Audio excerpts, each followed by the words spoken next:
I hope you're enjoying the action here from Winthrop University.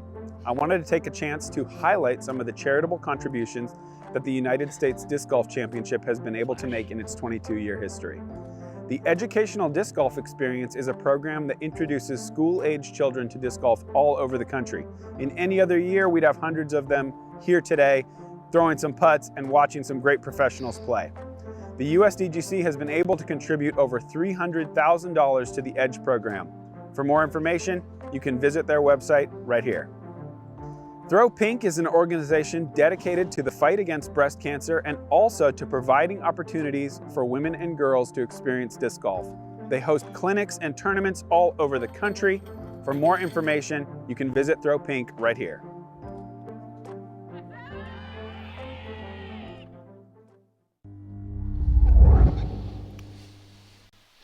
Welcome back to Rock Hill, South Carolina for the moving day of the 22nd Annual United States Disc Golf Championships. I am Ian Anderson, joined by Philo Brathwaite. There he is. And it's moving day, Philo. Absolutely, it is moving day. We had an exciting day out on the course yesterday with guys like Alex Russell and Chris Dickerson lighting this place up. Alex Russell sharing the course record, of course. And like we were talking about yesterday, there's a whole host of savvy veterans, young bucks out there that are chomping at the bit to get their piece of USDGC history. And it's moving day. They know they got to throw down a good number. There's only 30 people cashing. That's a small list, Philo. There's going to be some world-class names that do not get paid this weekend. And yeah, the pressure's on. Today's the day you got to stick to your plan, stick to your guns. The weather's changing a little bit, so pay attention to the small details and put down a good number, because tomorrow, championship Saturday, got to be ready, got to be in position. Key number there, key statement, be in position.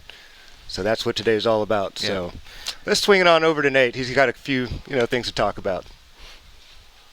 Thanks, guys. I am out here above the hole again at hole 1. I walked the whole morning with the women, and the weather has changed, as Philo said. We got a little bit of clouds. It's coat day for me today, and there were a few raindrops coming down, and the wind was picking up. Right now, though, it's not too bad, and I would say these are scoring conditions. We'll see if it holds. And with moving day, as a former champion, I can tell you, day 1, day 2, day 3, to some extent, you're just trying to keep your head down and go. But for Chris Dickerson and Eagle McMahon, it's this morning that the dream becomes real. It starts to kind of be something that wears on you a little bit, knowing that you're standing on the precipice of maybe achieving something great. So we'll see how they handle it. Back to you guys. Awesome, man. All right. The lead card today is looking awesome today, Philo. Absolutely. I mean, it's 66 degrees outside right now, relatively sticky. The winds are down, you know what I mean? They said it might warm up about 10 degrees over the next hour, says the weatherman. We'll see. It's mighty gray out there. Doesn't feel like it right now. Felt some sprinkles on the way in, on the windshield. It's like, all right, man, these are some different conditions. So our lead card here will be Chris Dickerson, Eagle McMahon, Alex Russell, and Garrett Gerthian. And Alex and Chris coming off some absolute scorchers yesterday. Looking at our chase card on hole 2, Paul Macbeth. Playing for that same left side position. Looking good over there. Yeah. It's kind of been his play all week, it seems. Absolutely. No reason to change the game plan now. It's been working for you. Stick with it. I've got to imagine we're going to see a lot of that Eagle today. I imagine so. Yeah. Check out our leaderboard here. Chris Dickerson with a 2-stroke lead. It's kind of a 2-man race right now, Philo. I mean, in a heartbeat, it could become a 5 or 10-man race, but it could be. We'll just see how these two start out. I mean, they both are known for playing some solid, consistent disc golf. I don't really see the moment shaking them that hard, not like we saw yesterday. Yeah. I just don't see it coming, but it's a major championship, and you just never know. Has Chris been in this position before? I really don't think he has, honestly. I think we've seen him creep up in there last minute, final rounds, but he's driving the bus right now. Yeah, he's usually the chase card hero, just scorching that thing, but now the spotlight's on him today. He's in the pressure cooker now. He knows everybody wants to get right up on him and make things a little bit more difficult, a little bit more tight, and he's just going to have to throw down another solid round and do what he does, stick to his game plan. Try not to pay too much attention to what's going on around him, because that shouldn't affect what he does, you know what I mean? You have to have that, this is my round moment, you know what I mean, while you're out there. And try not to look at your phone too much. Try not to look at live scoring. Now is not the time for that. He's a cool cucumber, though. I imagine he's really going to try to maintain that steady, even pace. He's going to buckle down. If anybody's probably going to go through it is probably going to be eagle. Yeah. In just my opinion, just what I've seen over the years. Looking at Paul's second shot on 2 right here. Looks to be a buzz. A little more aggressive today. That looks about the same place as yesterday. It does, doesn't it? A little bit longer, maybe. Yeah. Nate, pardon my ignorance, but how long did you hold on to that lead for USDGC? Like, how many rounds did you have it there? Gosh, I'd have to go back to the record books. I know I had it, going into that final round for sure, and probably most of the third round as well. But I think a key thing to think here is, like, Chris Dickerson's a champion. He's an Elite Series champion. I've won Elite Series events, and I've won the one major. If I had to put a number on it, I think a major is 5 times more valuable than in terms of your legacy and how it feels. So pressure's going to be on another level. Yeah, this is a tourney where you get a disc when you win. You know, it's the life-changing type of tournament. Looking at Kyle Klein right now on 2.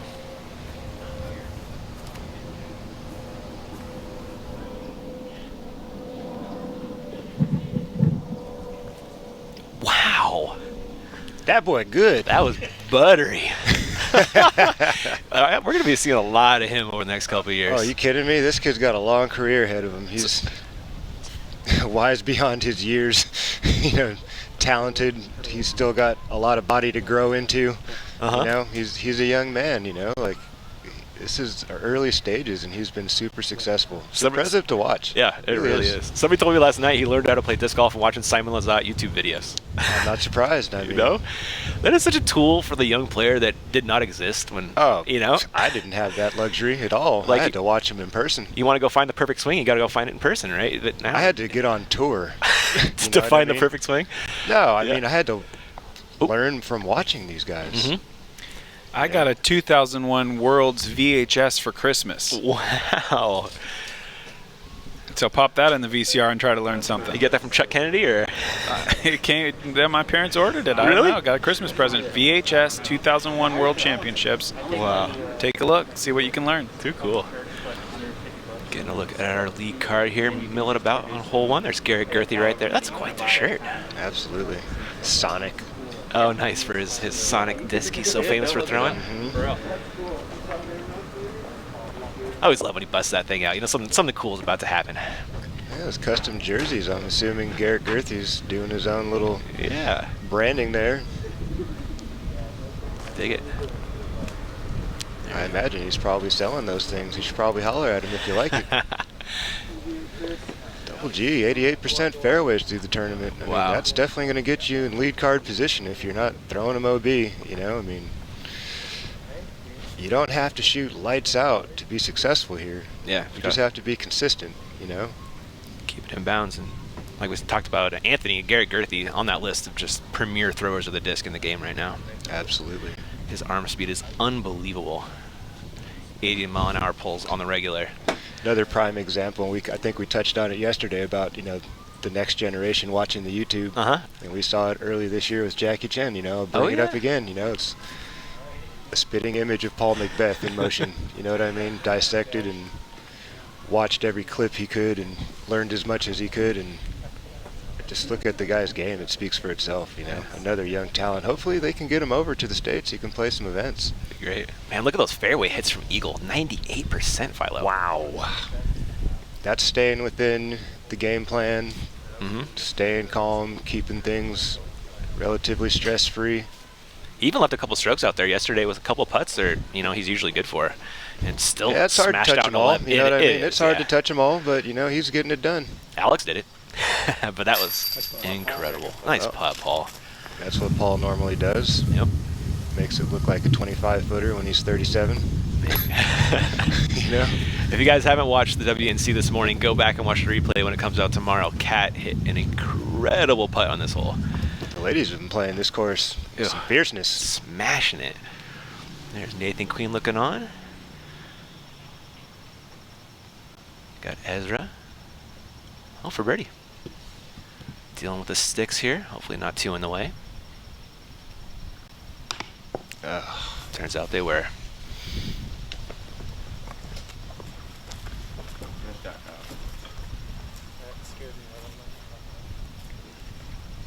Rest of the game dropping in there as our lead card gets ready to go. Okay, with our final tee time of round 3 of the Queen 2020 tapping in. USDGC. Teeing off first, representing Tennessee. Is it Andy the announcer? Is that his name over there? That is Andy. 22 years from day one till right now. He's called every name that's ever stepped on that box. That's a real cool fact. Absolutely. Class act, great guy. And he loves being out here with us every year. Chris on the box. He's going to be throwing an A3 here. Got an overstable approach disc.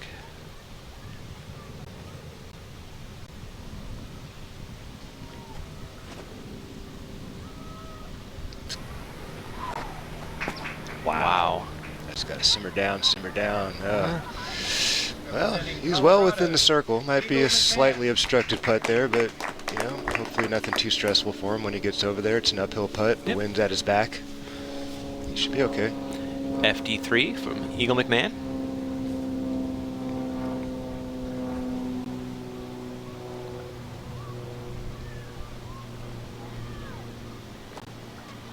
That looks nice. Ooh. A little bit too much mustard on the hot dog there. He's going to have some work, or most likely just a punch out. Scrape up his 3. And the man of the hour yesterday, Alex Russell. Incredible golfing. Throwing out that 15.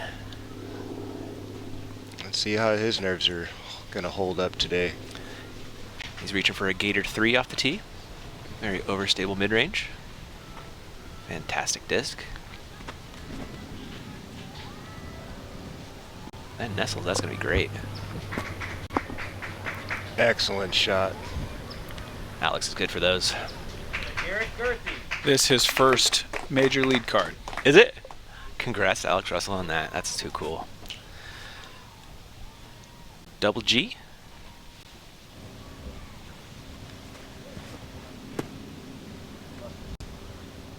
Ugh, a little high out the hand. Scraping up that par there. There's really no need to run that putt at this point. Yeah. Little correction for you guys. 37 players will be cashing this weekend. It's just off by a hair. Getting a look at our lead card walking down the fairway, and we'll do that ourselves right now with the drone. Tell us about it, Philo. Yeah, this is a flick-friendly hole if you ever seen one. Not a whole lot of play for the backhand. You just be throwing it into a wall of trees and poking and hoping, hope you get out the other side in the circle. But got to have some touch with that flick. It's only measuring in 250. It really feels like 2 1/4. It's 200 feet to that last mature tree on the right side, and then just a little quick turn and burn and nestle and slide in there for a 2. Don't forget your knurl. You got a knurl, Philo. Knurl. Love that word. It's a good one, man. Here's Garrett Girthy. Doing a smart layup. There you go. Right on the high side. That will work. Easy par there.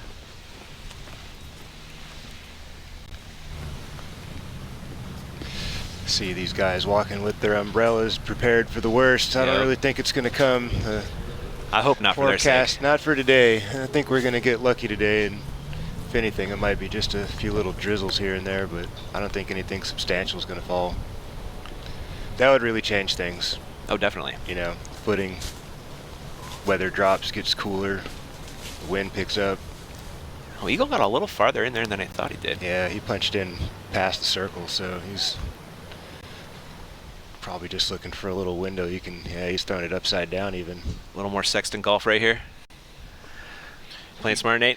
I mean, I don't know if that's smart or That's what I'm calling it. That's just getting out of the woods. I mean, he doesn't have much play from there.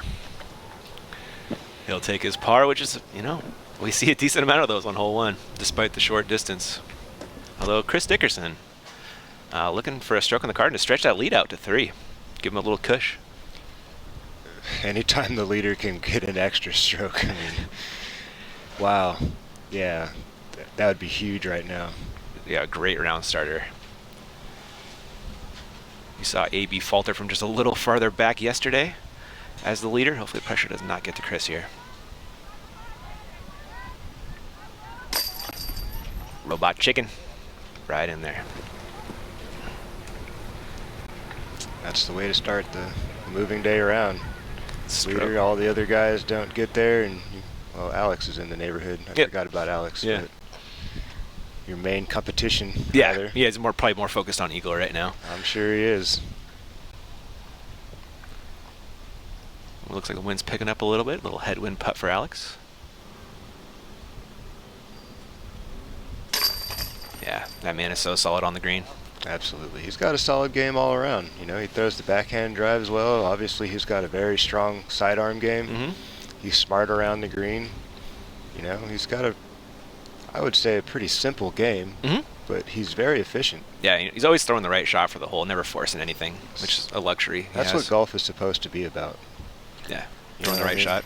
Throwing the right shot for the situation. Yeah. Having the right shot for the situation. There you go. You know what I mean? And that takes time, and it's a skill that you have to develop. It's not something that you just pat and pen every time you show up to the golf course. Yep. I promise you, if you try to play this championship that way, you're going to be in 72nd place. Here are chase card drives on 3. Solid forehand right there. Yeah, just inside circle 1. Looks like Paul up there. That looks like Nathan Queen. Nah, that's Paul. Bushes. Oh, we're looking at the Paul driving right now, though. There you go. Yeah, not too shabby. Here comes Nathan Queen on the box. Great lefty hole for him.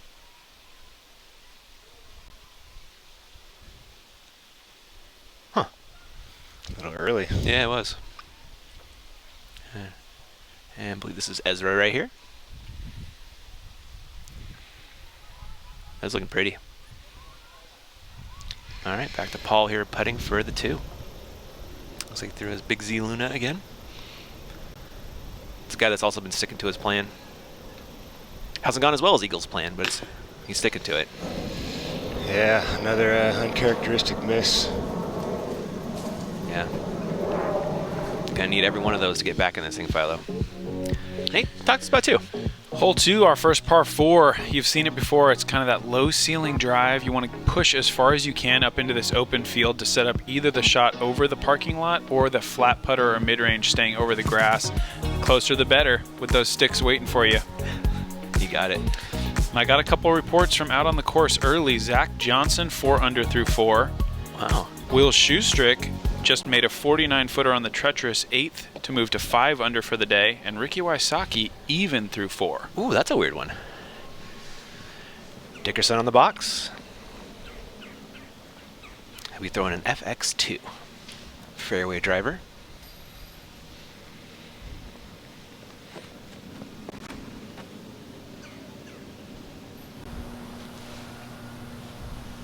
That's looking great. He is way up the fairway. Fantastic. Alex Russell coming up next.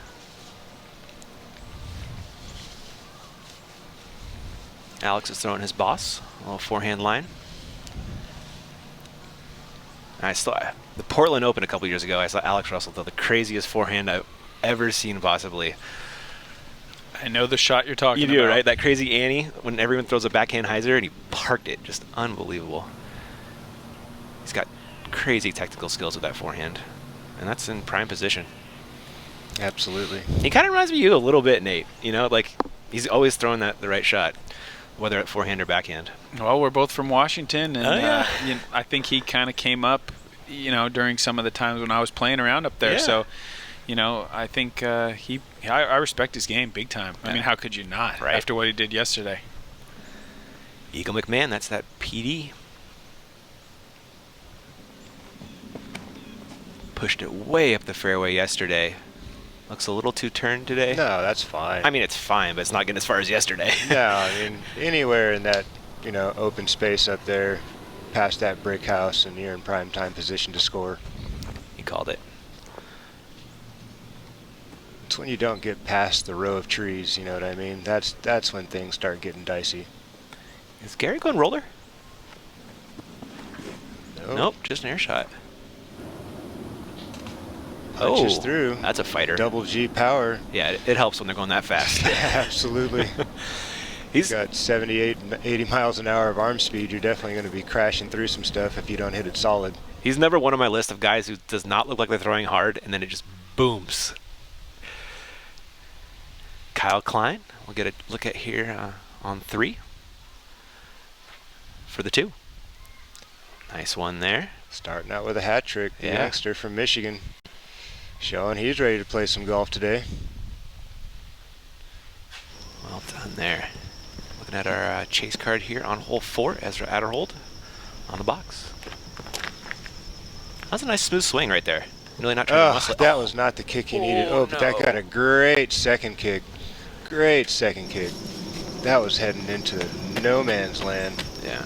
He'll Probably be still able to looking at par scramble. best case, Yeah, though. he can scramble his par from there, but he's not making birdie. No. He's got too much work to do for that. Paul's still throwing that buzz.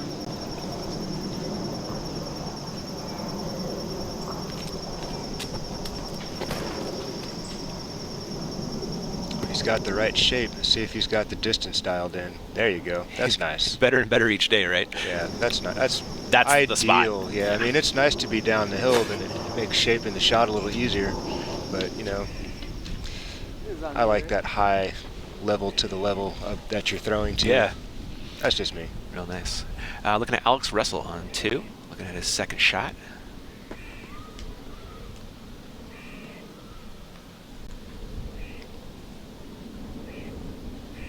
Got Looks to like put. he's lining up another flick. Yeah. Make sure that it never has a chance to go OB. Yep, he's going to finish right, which is Exactly. the right miss.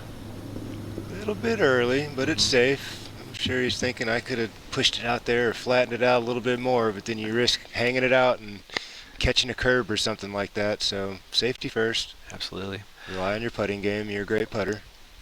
Garrett Gerthy up next here in a second. Looking at our lead card stats. Fairway hits. Man, Eagle just killing the fairway hits, but Dickerson has everything else. Everything else, I mean, he's got things firing on all cylinders.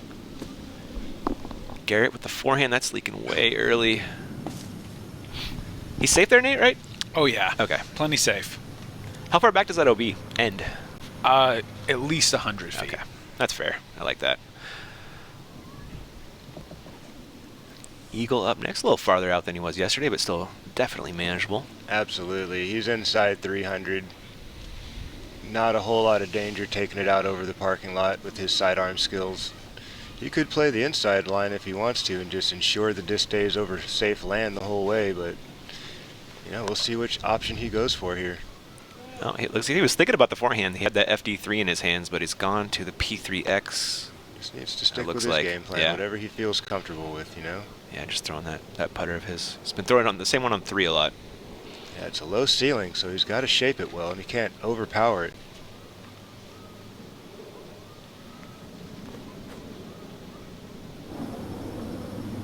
Get. Oh, look at that wow. finish. Wow. So much speed on the disc that it just kept on carving through the grass, and usually those things kind of burn out real quick with that angle. Eagle power. It is something else, you guys. Hearing that guy throw a disc is it's different than almost everybody else. Shit. Yeah, it is. The noise is incredible. Oh, yeah. Chris Dickerson up next for his second shot. He's on the right side of the fairway, and he'll be playing over safe land the whole time. Yeah, gave himself a great angle here. It's looking nice. Right inside circle 1, unobstructed putt. You'll like that. I don't think you really ever think about how a disc sounds until you see Garrett in person, Eagle in person, Yeah. Simon in person, and then it starts to be something you become aware of. Yeah. I remember at Beaver State Fling, I had Will Schustrick thrown over my head on a fairway. You know, it was like 100 feet off the tee. We were letting him play through. I was like, wow. Kind of sounds like an airplane, kind of far away. Those things are humming. Yeah, they are. That was pre-injury Will, and he was top tier power at that point, throwing 550, 600. Nice to see him back out here, though, right? Absolutely. We haven't really seen him around much, you know. Yeah, he's last kind of been couple focused on the years. business, it seems. You know, and it's okay. It's fine to have other things to do, but we miss our friend. Yeah, for sure. It's nice to see him back here at the championship. And he's up 6 places into 14th. I All mean, right, really? he played fantastic yesterday, and Too he's on cool. it again today. Love to see that. Garrett Girthy getting some relief from the OB fence there. Well, if anybody's got a putt to go over the Mott sticks, it's Garrett Girthy. He's got an interesting putt there. He's straddling out outside circle 1. Got the sticks in his way. We'll see. Oh, he's reaching for his Sonic, so that means he needs to put a lot of touch on this. Oh, you're right. His style reminds me a lot of Greg Barsby. The results aren't always as great as Greg Barsby in the putting green. He doesn't take much time at all and just takes his chances and nothing doing. Yep. He should be taking a par from there. Kind of would have liked to seen him take a little bit more time setting that up. But when Garrett gets on with a putter, it's incredible. He's one of the greatest throwers of the disc, that's for sure. Alex Russell staring down this birdie bid.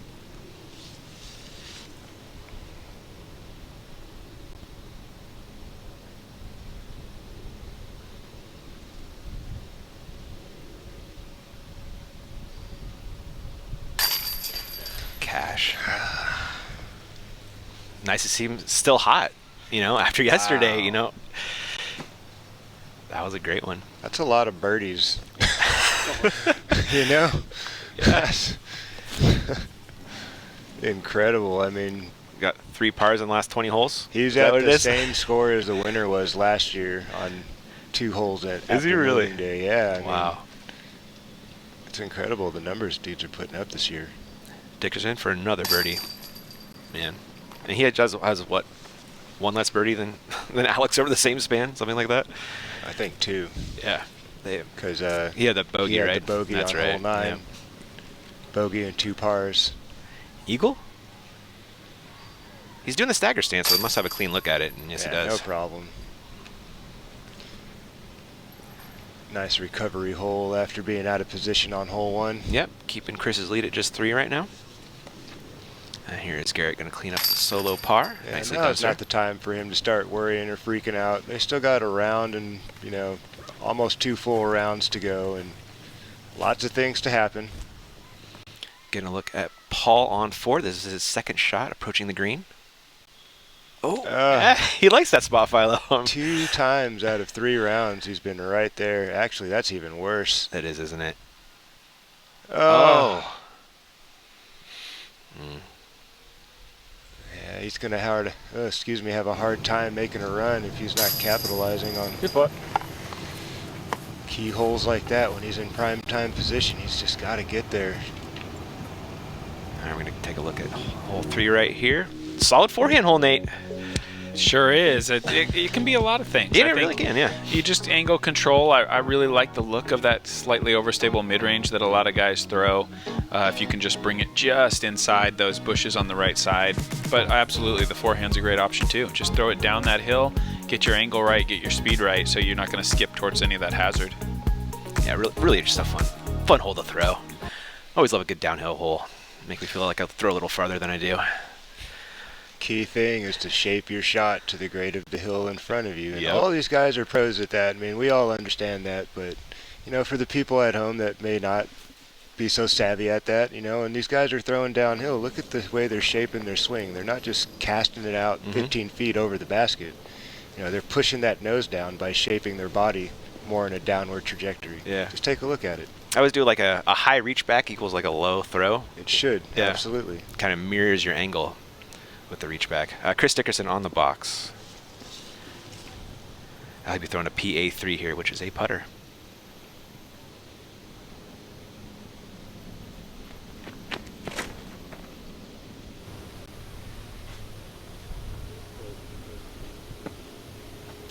Wow. All right. He's ready to play today. He wanted some turkey. I heard he likes chicken. Well, he's getting the turkey instead. Alex Russell up next. Also with a hot start. Looking to keep it going into 3. This will be a Gator 3 out of him. Going with an Nate Sexton approved play of a forehand here. Yeah, but I don't know if I've got the juice to get a Gator 3 down there. No. This is kind of far. I wonder if he's going to put a little flex on this thing. He just hung it out there. One angle, let the disc get overstable. That looks pretty tasty to me. Just tipped the little bullseye flag there. I mean, yeah. Wow. Man, winning this tournament is about staying consistent. And these guys are staying consistent from yesterday, just carrying that momentum over. I mean, this is great golfing here by the lead card to start this round. I mean, lots of birdies. They got the youngster Kyle Klein, who's 4 for 4 for the round to start, right out in front of them. And they know they got to keep the pace. They got to keep up. Eagle with that P3X.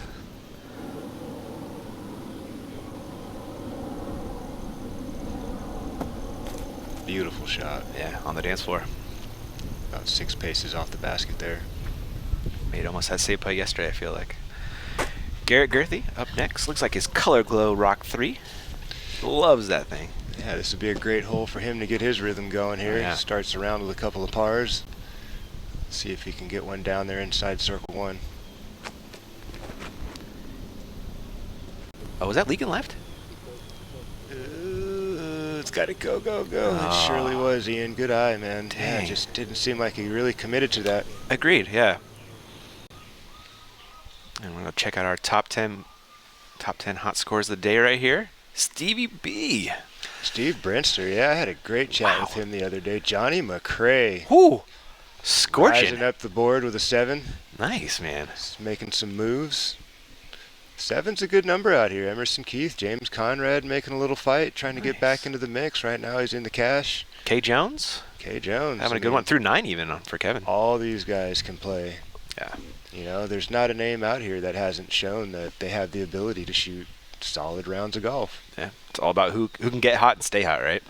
If you're going to win, yes. Yeah.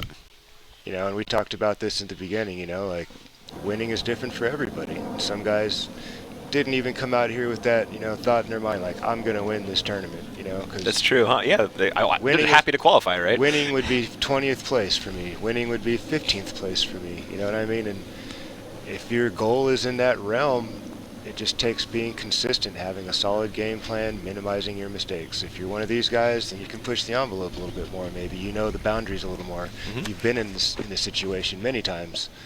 You know what I mean? So it's a little bit different. Garrett Gerthy got that great win at Santa Cruz a couple years ago. One of his marquee victories. Absolutely. That was a huge win for Double G. Yeah. He's been on tour for so long. He's been playing disc golf since he was 7, I think. Two. Yeah. Really? Yeah, I asked him. 2. Yeah. Wow. Yeah, his whole family plays. And if you ask him, he'll actually say his brothers are better than him. They were better than him and stopped playing, you know? Maybe competitively started around 7 or something. Maybe that's what it is, but yeah. Maybe, I don't know. He's his whole family disc golf. His mom, dad, all the siblings. It's incredible. We're gonna see more and more of that as the years progress. A cool story from yesterday, speaking of Garrett, the card of Gerthy, Barsby, Coling, and Ulibarri yesterday, none of them over 35 years old. Combined playing experience, 84 years. Wow. That's a fun card right there. Eagle McMahon looking to keep pace with the Robot Chicken. Yeah, buddy. There you go. Looks like he's in rhythm. He's comfortable. He's calm. He's got to stay in the pocket now. That was a good putt to hit for the round. Get that putting going. I mean, yeah, these are routine putts for all of us. You know, inside the circle, 5, 6, 7 paces off the basket. This is like our warm-up range. You know what I mean? And the more you treat it just as a warm-up putt, keep it the same rhythm, the same flow. Don't take too long thinking about it. Just set up and fire. Alex making good as well. To be expected from that guy. And Chris with just an absolute dropper. 3 birdies and an unfortunate bogey for Double G. Yeah. He's going the wrong direction to start his round. Turn it around here in the next couple of holes. Yeah. Get back in the mix. Here's Garrett coming back for that bogey putt.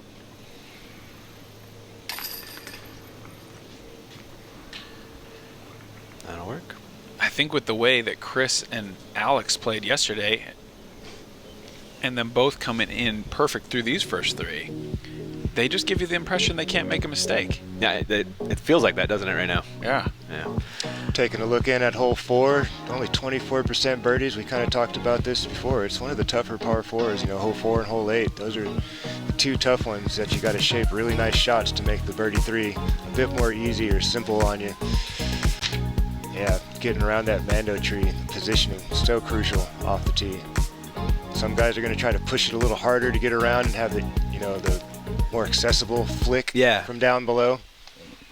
Not really necessary. No. Just play a nice straight shot, punch it out there 300 feet, take your flick, and get on the green. And there is our leaderboard. Kyle Klein sneaking in the top 4 with that 4 down through 4 round. Chris Dickerson holding on to a 3-stroke lead right now. Clement's coming up there too. Nice. Beth. As the forehands and the lefties they're sliding up there a little bit. Yeah, you can Nathan kind of Queen. see, the scores aren't scorching hot right now, except for one guy, a couple of guys, -1, -2, 3-6. It's tougher scoring conditions, it feels like. I think the pressure's starting to ratchet up a little bit. No doubt. What jumps out at me is Chris Dickerson 10 clear, 5th place. Is it really? Wow. Looking at Chris Dickerson on 4 right now. Or sorry. Yep. That is an FX2 from him. Is he going mid today, actually? Oh, that looks like a fairway. Oh, this is nicely shaped. Simmer down right out there. Pushing out a little bit long. There's your drop zone. If he's in that area, he's okay. That's okay? Okay, I great. think he's okay. The drop zone sets you up to make the Mandy pretty clearly. Kind of a nice fair shot for you. Yeah. Well done. Andrew Duvall does such a great job with this course. It's so fun to watch. All the Duvalls. Alex Russell up next. I met Andrew today, actually. Funny enough. Yeah, a great guy. Alex is throwing his boss off the tee. You'll see a lot of boss throws out of Alex. Loves that disc. Rightfully so. It's a good one. Get boogieing. Is he short of optimal? I think he is. Didn't look like he carried. That thing was worm burning right out the gate. Yeah. Needed a couple more feet of air underneath that. And that would have probably skipped right into that low pocket area where you could kind of throw up under the Mandy tree instead of trying to shape a low one in there. Let's see how far Eagle can put this FD3 up the fairway.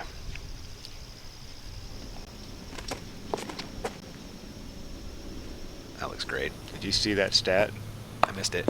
Eagles missed one fairway. Really? Wow. 43 out of 44, I think, is what I just saw. That is incredible. Oh, That's what you need out here. We've been seeing him at 98%. Yeah. Correct me if I'm wrong, it only goes to 100, right? I think so. Crazy. He did whack that tree, but I think he got far enough up the fairway. He's okay. Double G? Yeah, he's trying to bend it around the corner with that shot. Did he get too greedy, or is this going to No, work? no, it got overstable, nice. and that's not where you want to be. That's in Paul Land over there. We've seen that shot. Oh man, that's a tough lie right there. Our lead card's going to walk down the fairway. Looking at Nathan Queen on 5. It looks like he's in position to carry the water.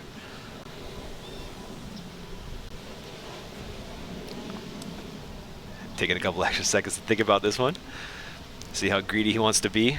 Just getting his hands ready, make sure the disc is nice and dry. It's humid out, it's probably going to rain soon, and the air is getting a little sticky, and it's very important that you make sure your grip is right before you throw. Yeah, and he's no stranger to this area, being from North Carolina. He knows what it's like, and that's probably why he has that giant towel. Not a lot of shots more important than this one at Winthrop Gold. Get in the hole. Ooh, Nathan. Right on the bullseye. He's right there, 5-6 paces. We'll be checking out Ezra's toss over the lake. That's shaping up nicely. Oh, what a beaut. Oh yeah. Just outside bullseye. And we're checking back on 4. Looking at Alex Russell. He is out of position. Exactly. He's a bit short. I mean, he can set himself up for the long birdie 3. But it's so hard to make that thing hook that fast. He's basically pin high right now, Exactly. But he has to go around Mando first. Even with all of his arm speed and his shot-escaping prowess, he still couldn't force the issue too much from there. Yeah. You can see he just kind of conceding the hole, like, yeah, I'm not in position, and that's a smart golfer. Yeah. You'll see a lot out of him today. I mean, we've seen some guys try to throw rollers from there, you know what I mean? And I really want this birdie, and next thing you know, they're rolling out into the practice field, adding another stroke, and then they're blind to the basket. Yeah, there is OB long of that second tree line. Just don't put yourself in those situations. And this is prime territory for Chris. That's what I was talking about, pretty much in space with that Mando drop zone. Yeah. Maybe a longer shot than he would have hoped, but the line is perfect. The line is good. He can hug that tree a little tight, play for a nice flare. That's one of the best ones we've seen yet. Wow. He's going 4 for 4 here, Philo. He's ready. Are we sure he's just never stopped playing from yesterday? He's ready. He sure is. He's trying to make this a statement victory if he keeps this up. So here's Eagle looking to stay within range. Keep that at just a 3-stroke lead for Chris. Are we going to be looking at, the long one first, Garrett Girthy? Yeah, Double G's definitely further away from the target. What's he going to manufacture from over here, Philo? Probably just going to try to find the biggest gap he can find and try to roll something up the hill if he can. Would be not a terrible play if he can kind of cut something up and get it moving towards the basket. But he's got to get past whatever This tree line here is... Yeah, whatever is in front of him, like the biggest gap he can find, he's just got to punch it through there somehow. And he's going forehand roller, it looks like. Oh, he found a nice gap. look at that. Did that work? I think he kind of got most of the way through. He's not really sure. We're not really sure. I believe he's on the wrong side of that tree line. We'll see here. Hopefully he can just pitch it under possibly for a par, yeah, you know? I'm sure he can. Yeah. So I'm here's sure a he can. big shot for Eagle. In great position.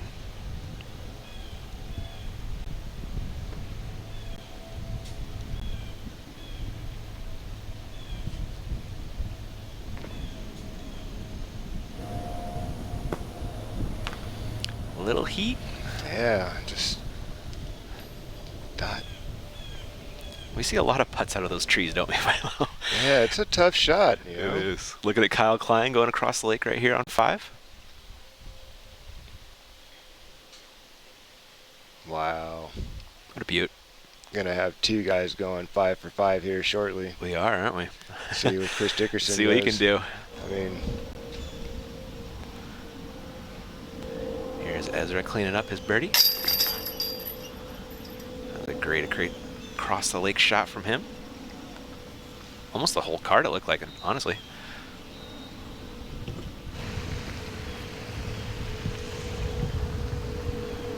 Yep, Kyle Klein for 5 in a row to start the day. That's a good one. cruising right along.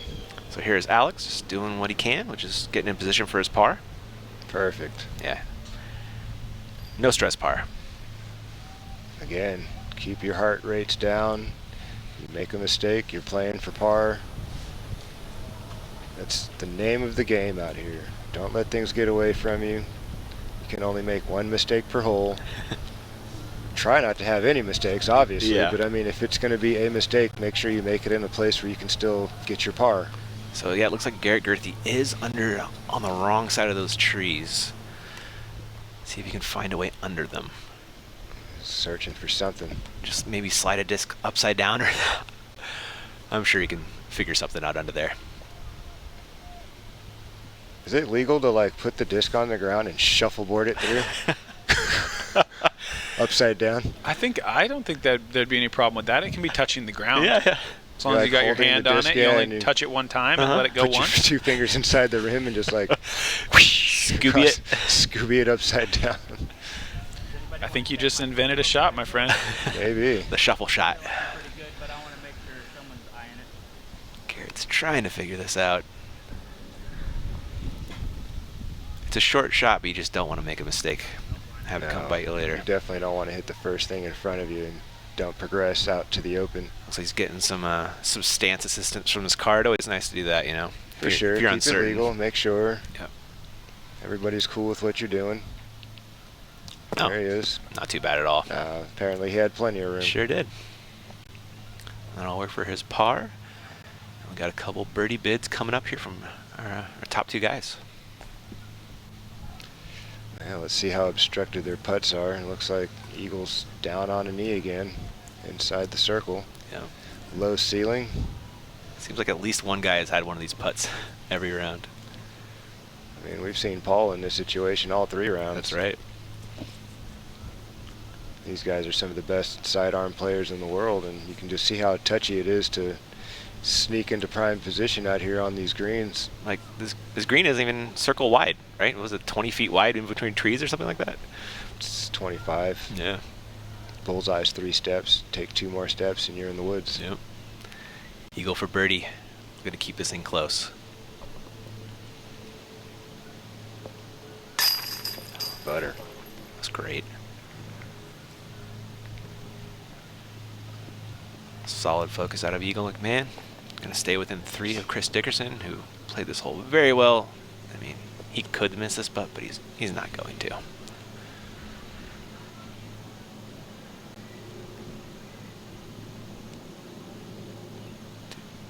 Two, and now we putt. Every time, Philo. Robotic. Yep. Philo, Ian, I need you guys to be sitting down for what I'm about to say. Got you. That's the 40th hole of the championship.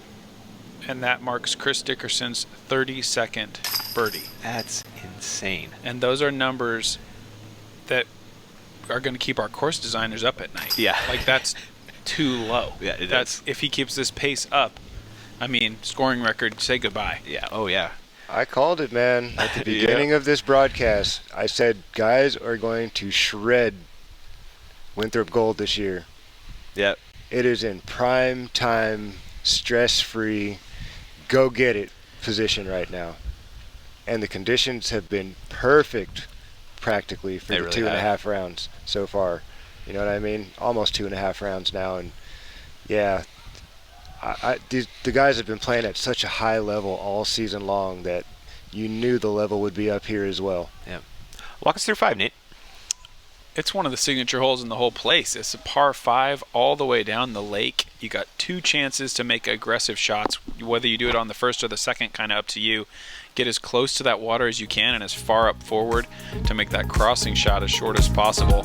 And then I think most players, you don't really try to park this hole as much as you just try to get over, get a little to the right, trust your putt, make a 25-footer. Somewhere between the circle and the basket on the right. Yeah, that is definitely the play there. Get a look at Kyle Klein. Oh, sorry, Nate the Queen here on 6. Nathan with the jumper, just a hair short. He's staring at it like, I wanted that one. He was ready to go run that one in. Yes, he was. Got the camera on his back, and he's like, okay, I'll go take a jog for that. He's ready. Not to be so. No, looks like Ezra up next. Looking for the drop zone, it looks like. Looks Yeah, like it. for par. Oh, that's a good bid. It's a tough putt to be aggressive on. It's a tough putt. You think you're running that one? Are you laying that way? I mean, Depends on the when position, you're- or? Here's the thing. Typically when you're putting downhill, you're aiming at the bottom third of the basket. But you're putting, 45, 48 feet away, like you still need a little bit of lift on the disc. Sure. And that's the scary thing about taking that putt. Is you're like, if I sail on it, it's going in the water. Chris Dickerson on the box on 5. Are you going roller or just big Annie here? Looks like he's lining up a big Annie to me. Yeah, it's an M3. Not throwing a roller with a mid-range.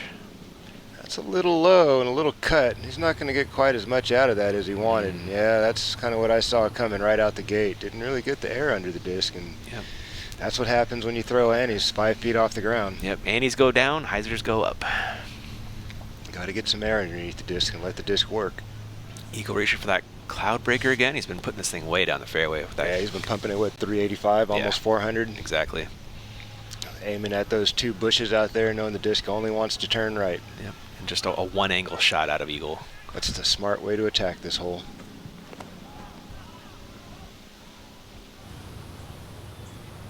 Just boomed it.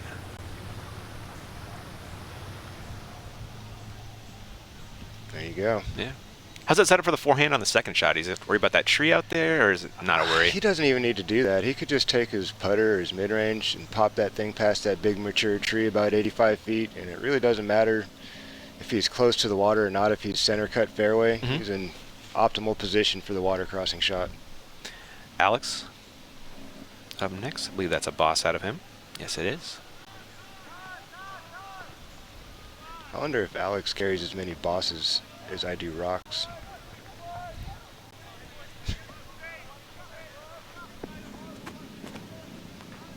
Alex Russell, who's getting some good distance here, Philo.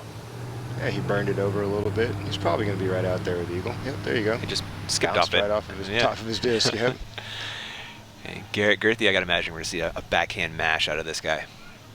Yeah, I mean, he could really push the envelope if he wanted to, but we'll see. Looks like he might be lining up a roller. I saw Garrett in a practice round get about a 40-footer for the eagle. Really? He didn't connect on the putt, but he was on the green in 2. Wow. Trying to get the drone footage, the wide shot, and see if we can follow the disc here. A little bit It's the early. roller. It is the roller. That is way down there. It's got to cut. Yes! Wow. That was sick. I don't think I've ever seen that before. Oh my goodness. That was ginormous. You know that feeling when you get the chills through the top Dude, of your head? I have it right now. I'm right there with you. That's the biggest drive I've ever seen, and I guarantee you he's going for the basket. Oh yeah. Oh boy. And we'll check out Chris from yesterday. See that his shot over the water. It was a good one.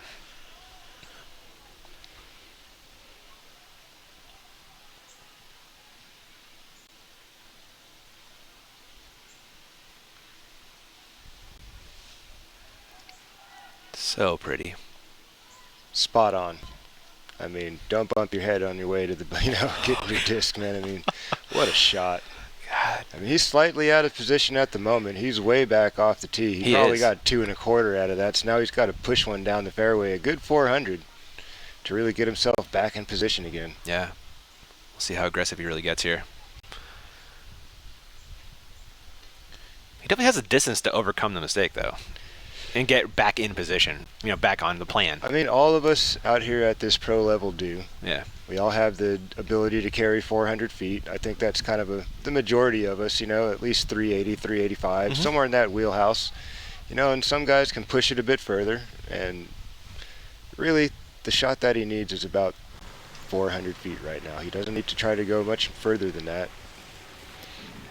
And look at that lone tree in the distance. That is the tree that Garrett rolled beyond.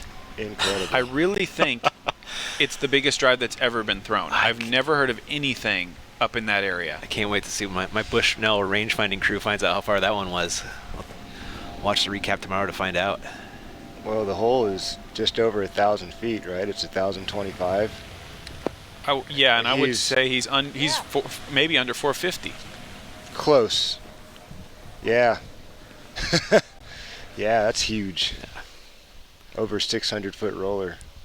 One of the many reasons Close I to love a watching 600 Garrett foot, Girthy play is he has that X factor. You're just not going to see that other people. One of my favorite double G moments was in Barbados, believe it or not. Yeah? Yeah, we went down there almost a decade ago now, and we had an opportunity to go under the PDGA's Marco Polo program. I remember this. I remember Yeah, following you guys on Facebook about this. One of the parks that we were playing at was across the street from my aunt's house, and it was like 2 or 3 blocks long, this park. Uh-huh. And we're on the far side of the park up on this high corner, and he throws it completely over the whole park into the neighbor's yard. And we were just like, what did we just witness right now? Like, that shouldn't be possible. He breaks my disc golf brain sometimes. Unreal. Eagle McMahon going back to that plan of his. So he's playing the flick again and going to finish a bit further away from the water, but, with Eagle speed, that's fine. He pushed it up there far enough that Yeah. 350 It's range. not in those trees by the road or anything. He's prime Eagle territory. He's a guy that probably doesn't care much how close to the water he is. As smooth and powerful as that forehand hyzer is, it really doesn't make a lot of difference. If he's at the edge or he's even as far back as the trees, he's still just going to smooth one and hyzer it up there. Yeah, 40 feet means nothing when you're Eagle. Yeah, for a player at my caliber of speed, I'm like, Let's get close to that water. I need to be closer to the water, not further from the water. It matters for me.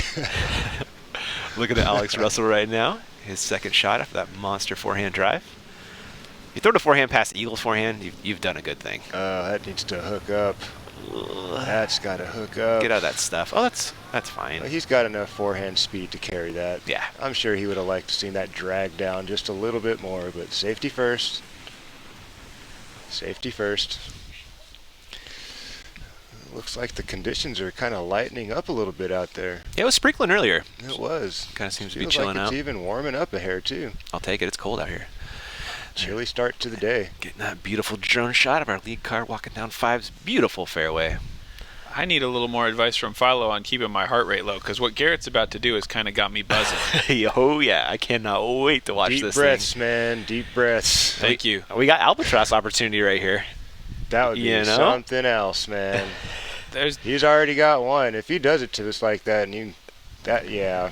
There's been some amazing albatrosses. You're sitting next to one of them, but this Yeah. one would take the cake, in my opinion. This is up there for sure. With all that danger around. And just the raw distance of it. I Yeah. mean, 1,000-foot par 5, and mine was 150 feet shorter. Obviously, he's not having. Well, he's going to have to shave something. Yeah, a little bit at least. A little bit. Let's see what happens. This could be a historic moment right here.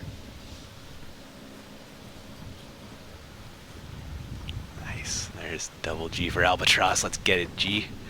He's just going hyzer. come on and clear it. Uh-oh. Uh-oh. Uh-oh. Oh my God. Wow! Goes long with just a hyzer from there? Eagle putt. Inside circle 1. That dude is a distance cheat code. Well, I've saved. He's Gosh. not stolen my albatross top slot, thank goodness. I got to hold on to that one as long as possible. Wow. But that was an incredible shot by Double G. We thought he was did going to have to flex that one, Look you at guys. That guy. Now he's happy. He's like, all right, I'm back under par after this putt. Yeah, Yeah, he had the courage to make the play happen, and, there you go. He just got rewarded. Incredible. Kyle Klein with that 6 down through 7, sneaking in 3rd place right now. Yeah, the youngster out of Michigan showing he's ready to play too. Eagle still sitting 3 strokes back of our leader, personified by this guy, Chris Dickerson. And what a recovery shot by Chris. Yeah, he's back in prime time. Absolutely. Striking position.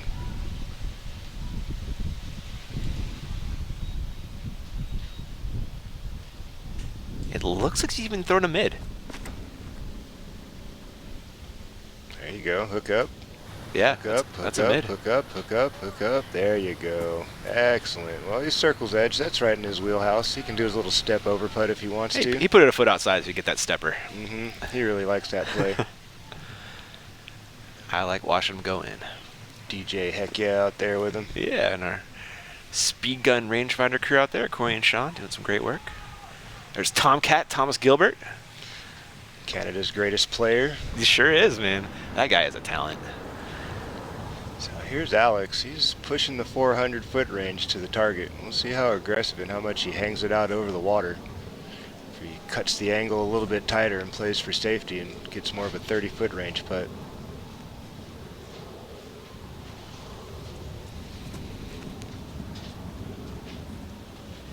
That'll be good and safe, He right? went for the ladder. Yeah. Didn't really take much a risk over the water. Made sure he crosses, and he'll take his circle 2 putt. Not even that long of a circle 2 putt. Just 37, right? yeah. It's not terrible. Mr. McMahon, looking at his 3rd. What do you say here? You think he's lining up the backhand or the sidearm? What's it look like he's doing? It's got to be the forehand. Oh yeah, he's been trusting that thing a lot around this place. It's too easy for him. The backhand brings trees in. There's things can happen. This forehand, he can just float it through wide open air. Yeah, Looks like he sawed that off a little bit. he did. He's gonna be hanging out with Alex Russell over there. It looks like. Even further back. He's borderline circle 2. That's a big miss for Eagle. That is. That's a hole he counts on, I'm sure. I'm sure he's counting on getting them all. I mean, Oh yeah. this course can be birdied out. I mean, it's out there. I guess we saw it yesterday. Let's check out our stats here for our league card. It's Chris and Eagle, like we've been seeing. You see that highlighter yellow. I mean, Eagle hitting every fairway, and it's still not enough. I mean, he may need to birdie them all. Look at the circle 2 from Chris, 56%, you guys. That's incredible. That's really good. And I think he's going to add to it right now. Yeah, I wouldn't put it past him. Almost doubling up all his circle 2 competitors putting right there. Alex, the closest at 33. Wow. Putting on a show for you guys. Putting on a clinic. That too. There's some 5-year-old watching this right now going, Yeah. all right, I'm learning some things. Absolutely. Record this and save it for later and break it down. Watch what these guys are doing. Take notes. one of my favorite things to say, you know, is the body shapes the disc. Watch how these guys shape their body to the flight of the disc. You know, that's the best way to learn. Watch the great players do what they do. Bit of a tricky spot for Garrett. You know, you've done something so amazing, 2 shots in a row. You still got a putt to make. Everyone's congratulating you. They're already congratulating you. You got to get up there, take care of business, and join an elite club. I mean, you probably count on one hand the people who've been able to achieve that. Speaking of eagles, here's his look for 2. Or sorry, birdie.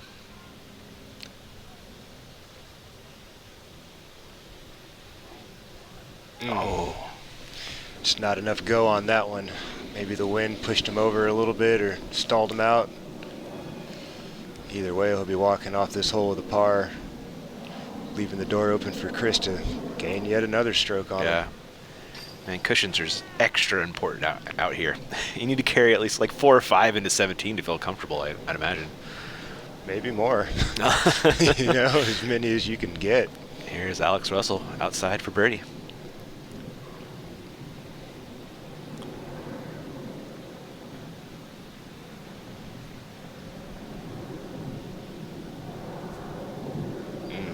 Good bid. Yeah, great want on that one. Here comes that robot chicken, looking for another See Double stroke. G over there trying to stay calm and relax. He knows big putt's coming up right after this one. The nice thing for Garrett is, at least with his putt, birdie's worst case.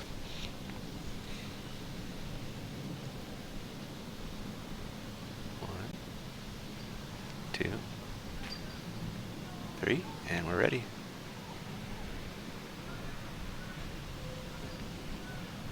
And it goes in. Unbelievably consistent. Yeah, that's the word for it, Philo. It's a game of imperfection, but he's looking pretty perfect right now. Yeah, Double G's halfway in the circle. Wow. He's got to be feeling pretty comfortable about this putt for eagle. Let's take a nice deep breath. Does your heart get going a little faster once for eagle, though? Yes! Nice putt. Not necessarily, you know. I don't get those many opportunities. You know what I mean? So, I don't know. I feel like my inside circle 1 routine's pretty consistent, pretty solid. I don't leave too many of those out there. Mm-hmm. Yeah, no, you don't. I don't know if Double G's really known for his putting prowess and statistics, but... What other eagles can you think of on this one, Nate? I think Macbeth's done it, Okay. but not from that close. Uh-huh. And that might be as far as I get. Wow. It's Double that- G just posterized this whole... It's He that really did. elite. That's one of the most amazing things I've ever seen. Dunked all over this With hole. it, No done doubt. with a disc. No doubt. That roller got so close to the water, too, It before did. it It curled. looked like it was about a half a disc width from being OB in the water, and it just hooks up right on time. And the wind's blowing against the disc on that play, Oh, true, huh? you know, and it could have just easily just pushed him into the water, and he'd be playing for his par. He used all that fairway perfectly. All right, we're looking at 6. Philo, talk about it. Hole 6, we like to call it the beach hole. Try to go over there and chill out with Hasselhoff. Find a little space out there towards that last little skinny tree that you just saw. Big hyzer skip, bounce onto the sand, and walk away with a relatively easy birdie too. I'd say it's one of the easier holes on the course to make birdie on. Mhm. A lot of space out there to work. It's a real natural flight for a right-hand backhand, too. Absolutely, Which and that's the majority, of the field. people. Absolutely. Yeah. Garrett, we're going to keep it rolling after that eagle, and ooh, this will That'll hook be up. fine. It's hooking up. It's hooking up. Oh, that's really nice. Mm-hmm. Oh, Very nice. Double Look at G. that beautiful green. USDGC. oh, that's awesome.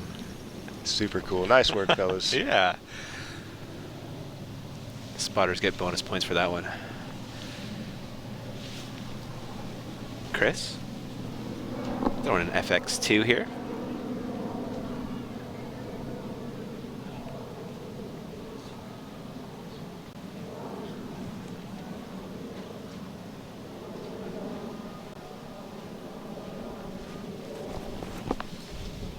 A little high. Got to get fortunate. Oh, no. There's the first mistake Wow. we've seen out of him today. Wow, he'd gone about 10 holes without making a costly mistake since hole 9 yesterday. You know, this dude's licking his chops right now. Thinking it's time to Actually, make up a that's couple strokes. 14 holes at, error-free. Yeah. Eagle's got to park this one. Throwing that Color Glow MD3. Got to park this one. Then playing that real hyzer flip with the mid. It's a really interesting play. It is. Well, he's got the arm speed to make it happen. Yeah. I like it.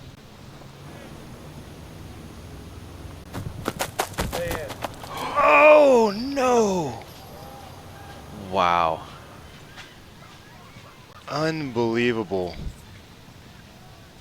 2 days in a row, he landed right inside circle 1, Yeah. almost exactly in the same spot. He throws even a better looking shot today. It stands up a little bit more, doesn't fade out at the end, and slides into the OB area. He'll be also heading to the drop zone.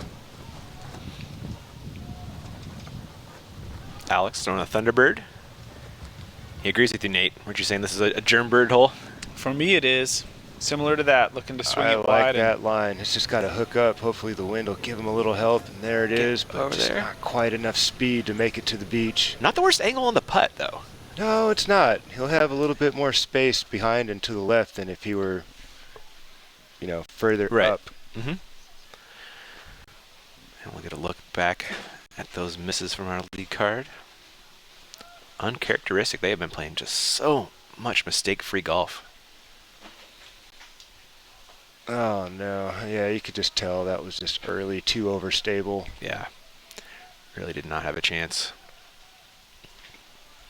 Yeah, he's got to push that wider towards that yellow in a banner back there.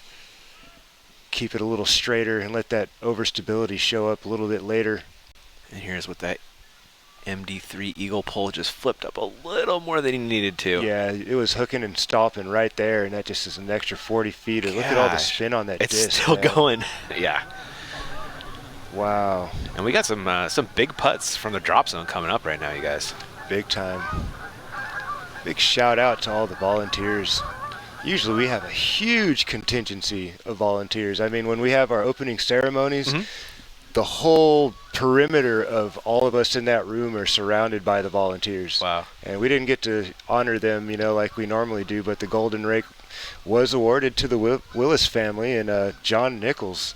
Awesome. Some people that come out here, and a lot of people take the whole week off to come out here and spend it with us for USDGC week, and we always want to recognize them, honor them, thank them for their selflessness and Got it, man. their love for the sport of disc golf. Thank you guys so much. Alex Russell looking at a 2. Longer than he'd like, but a workable angle.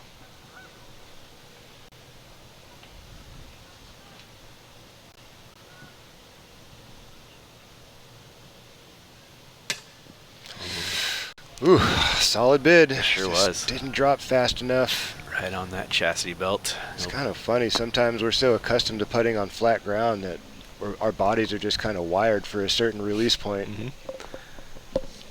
He's got a chance here to get a stroke on both the guys in front of him, though. Well, they've got to miss this putt for that to happen. Chris Dickerson obviously on fire with the putter all tournament. Let's see if he can cash this one in.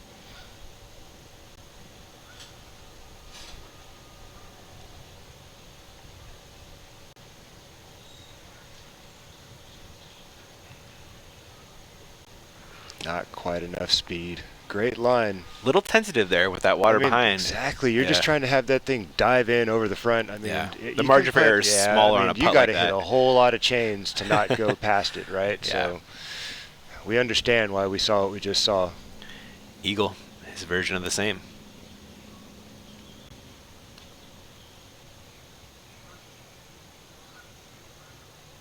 Little reset there. A little bit more speed. Oh, I thought he had it. Me too. And that I was going to say that's like the advantage of getting to watch somebody else do it and you see them, before you. They see the speed they put it at, and he saw Chris's was just a hair slow, and you could see him reset like just a little more go. Just try. Great effort. See the awesome job that the ground crew's doing out there on the beach hole. Fun little design. That's what makes this week special. Yeah. Here's Garrett for a stroke on the card and 2 on both Eagle and Chris. There he is. Double G making moves right now, Philo. We've talked about this before. It can happen in a heartbeat. It does, right? You know, and you just never know where and when on the course it's going to happen, and you just got to stay within yourself, stay within your game plan, stick to your guns, you know. And Double G probably made a choice on the tee of hole 5. I need to step it up here a little bit, Yeah. you know. I feel the round's getting away from me. I've got this shot that can put me in position to get something going here, and then he pulls it off. Great stuff by Double G. Speaking of G moving up, let's check out our top movers of the day right now. Johnny McRae with that 10 down. Wow, Through 14 through even? 14. Johnny Ooh. McRae creeping up into the top 15 from the depths of the field. I think he was pretty much out of cash, it looks like, Yeah. at one point. Steve Brinster shooting a solid 8 under, finishing. Another former champion. Absolutely. James Conrad, our returning champion, 8 down through 17. Let's see if he can get past that one. Or he did. He's on 18 now. Our Northwest friend Dustin Keegan having a good one too, Nate. Yeah, he is. He's had a lot of solid rounds out here over the years. Yeah. Zach Johnson shooting a 6 down through 11. That's solid golfing. Sure enough. We're going to be flying down into the Triple Mando. Yeah, the triple Mando hole. I mean, talked about this a couple of times now. You're throwing slightly downhill. If you're throwing the flick, you're aiming for that high left corner of the mouth. If you're throwing the righty backhand, high right corner. Just trying to drop in there right as it's losing speed, bounce inside the circle, and have a nice 25-foot look at it. Or you can do like we said the other day, James Conrad, just throw a bullet right at the hole and don't let the disc move. I like that line. Just throw a rope at it.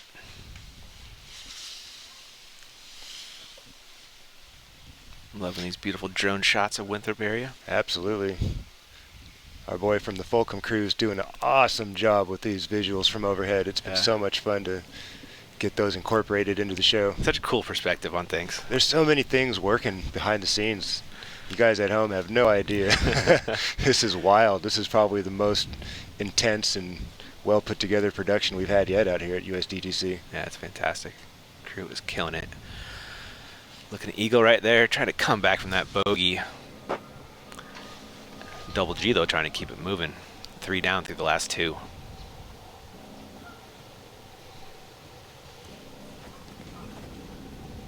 Color Go Rock 3 from G. Come on. Well, you know, he made the mistake where he needed to. He, you know, tried to get the disc into that spot. It didn't work out, but it wasn't veering too much, so he'll be okay. Get his 3 and move on to the next hole. Yep. Alex Russell up next. He's throwing something a little faster here. Yeah, I think See he's that going to thing? play Oh, he's throwing a max. overstable. Star slow, Max. Interesting. Overstable and slow. I like this play. I would do it too if the conditions were suited for it. Mm-hmm. If I was a little nervous about my backhand, Mm-hmm. I'd bust it out. I like it.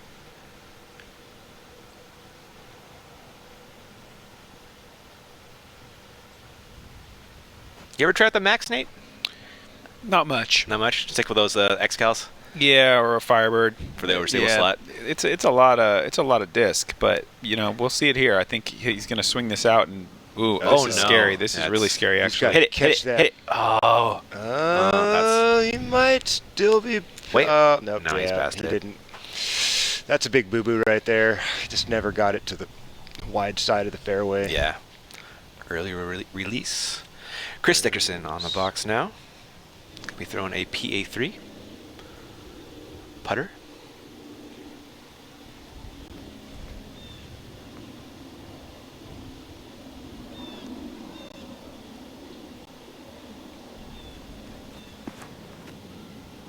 Taking the straight shot That right at looks it. So good. That'll net you a birdie every time. Putting a little pressure on Eagle here on an already pressure-filled shot. Yeah, he's starting to stretch out his lead a little bit. Eagle's got to make some plays to keep up. Wants to keep it at 4 at minimum here. Needs a good shot to do it.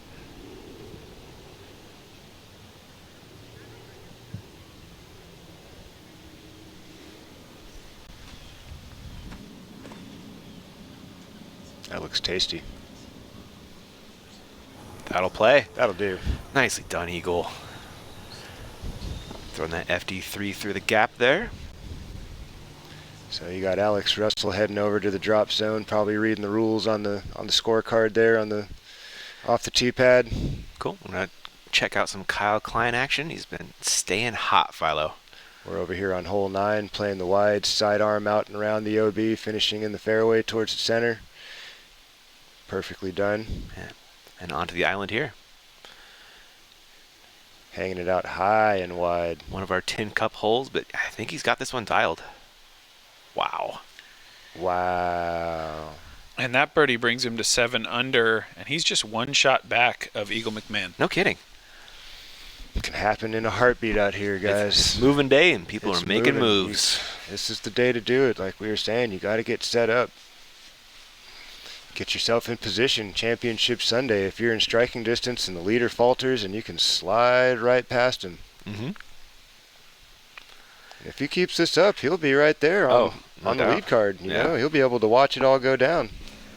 This is a real momentum course, you know. You stay. Those guys have been getting hot, have been staying hot, and the bad starts have not been making that correction. Alex from the drop zone gave it a chance with the forehand, but he'll be taking a bogey. I believe you get to choose whichever side you want to play from. So even though his disc went out on the right side, he could still take his play from the left. And I'm sure that's what he was reading about on the tee sign. Oh, there's there. 2 drop zones? There are 2 drop Ah. zones. So you get to choose the option. Which play would you prefer, the left side or the right side? Gotcha. I thought originally it was if you missed on the left side, you played from the left. If you missed on the right side, you played from the right. Yeah. But apparently he had his option. He liked the left side better, and he'll be scraping up his bogey here in just a moment. G? Oh! Are we sure that's not in? Oh! I think it's in. He just Houdini the basket. What a shot. How did he do that? I don't know. But he's got a comeback par. Should be no problem there. Good smile out of Garrett. He's just a great card mate, man. He is. Always has great energy out there. He does. Good attitude. Eagle for birdie. No problem. He really needed this hole, you know. He didn't want this one to slip past him and Dickerson pick up another stroke on him. So, Yep. you know, at the moment, it's a 3-man race, really, when you add Kyle Klein into the mix at the moment. Sure. Yeah, like Nate mentioned, just 1 back right now, Nate?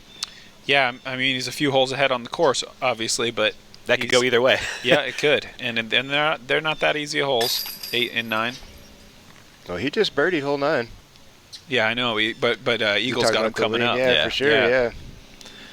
Here is Chris Dickerson with a pretty much just dropping birdie again, but he'll go through the routine.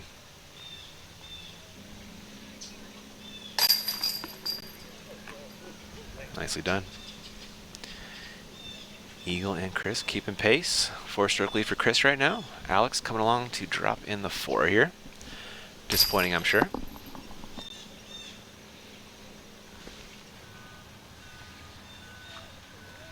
Getting a look at some Chris Dickerson highlights coming up for you right now. Just piping that PA3. See how he keeps his body shaped. Going right at the bucket. No worries right there. See how low his shoulders were in that Hole throw, 8, standing vertical. one of the understated holes at Winthrop, but I think one of the most essential. It's a really important piece of wooded flavor on a course that can be open at times. The 2 unique design elements are essentially the OB left, which we're approaching now. This was put in to give accurate throwers a chance to compete against distance throwers. And then as we round the corner into a low ceiling green, the second element comes in with the putter post. And it's kind of the same idea, where accurate throwers and good putters can compete against distance throwers. Hole 8, you know, one of the essential pieces of Winthrop Gold. Cool. Cool to hear from our course designer on that. Andrew Duvall. Taking a look at your top 10 scores coming up here in a second. Robot Chicken leading that pack. 4 strokes clear right now. Macbeth's kind of hanging around, 7th place, -3 through 9. Look at Rick. Rick, making a move. I heard he just got an eagle on hole 10. Yeah, after the slow start, he's turning it on. Cool. Be fun to watch him tomorrow on that lead card. It's always a great presence. Chris Dickerson flexing one up the middle. Nice play there. That was an M3 for Chris, mid-range. Trying to get too greedy there. Eagle McMahon. Just been throwing Cloud Breaker on this one. Just a nice, easy forehand hyzer for him.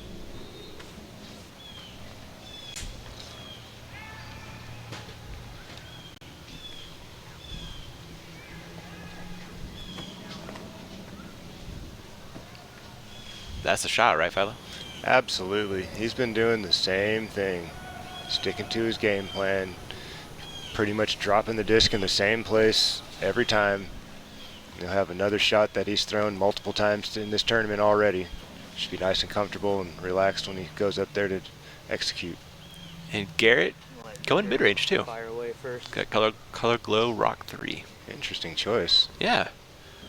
I guess he's letting the fellas up there on hole 16 tee off. Oh, sure. And that one fires right back at us, Yeah. just slightly to the right. Not too many distractions out. Oh, looks like they just deferred to him. Cool. Not a lot of distractions out here this year, you know. Everything's really quiet. So Sure. pretty rare that this happens. Missed that tree. There you Ooh, go. that was pretty. There you go. Huh. We'll see what he does from there. Maybe a roller? I bet that's the play. Maybe giving himself some room into that ceiling to get the roller down. Maybe that's why he's throwing a mid-range. Interesting. Curious. It's also just really skinny at the distance where his driver's going to go. That's the skinniest spot of the hole. Yeah, true. The entire hole. So I just don't think there's a lot of utility for him to push up that far. Good point. We've got a boss from Alex Russell. Alex, great as well.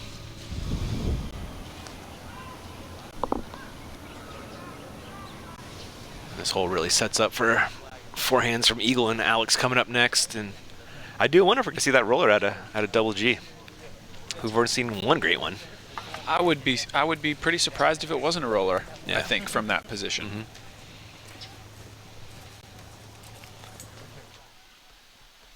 Lead card walking down the fairway. Check out our beauty shot at Winthrop University.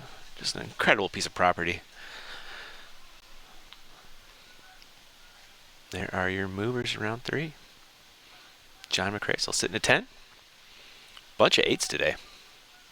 That's a great number. It is. 8s are solid out here. Paul for Eagle, I would imagine. Oh, you don't like it at all. Dang. It was for Eagle at least. No, yeah, so tap in Birdie, but he needs every stroke he can get right now. Try to chase down these top two guys. It's almost Couple top years one in at this a row point. for Macbeth. It hasn't really been going his way. Yeah. You know, we're used to seeing him right there in contention at major championships, and last year he struggled. I think he might have been going through some injuries or something right at the end of the season. But Yeah, he kind of had that ankle issue last year, right? That ain't. Absolutely, yeah. He was fully injured through last year's championship. Gotcha. well, he seems healthy now, and just not really since the first round seemed like himself. Yeah, agreed. Kyle Klein, looking to pile on.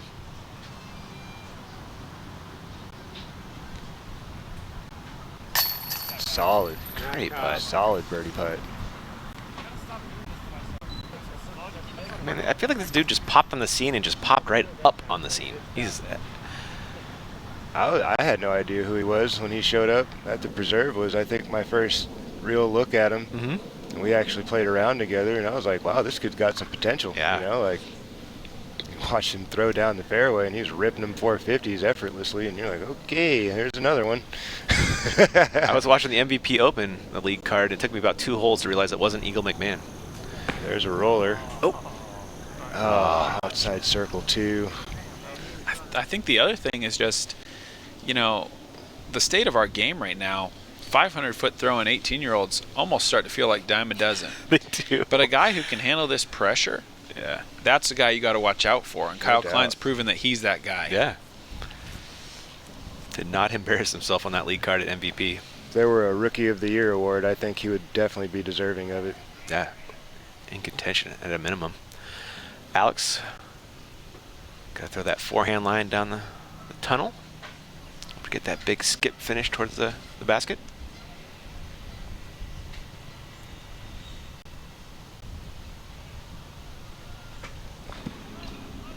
That's high. He's going to need a little fortunate and doesn't really get it. He's going to be well outside circle 2, just chipping it up there more than likely. Yeah, looking at a par here. It's a tunnel, you know, it's quadruple Mando, you know, essentially. Double G's lining up the roller.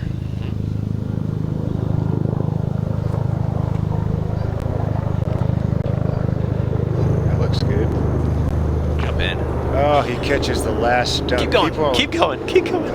It's still slightly obstructed. A little bit of an odd angle to putt on. Yeah. He's got to look at it. Great shot, though.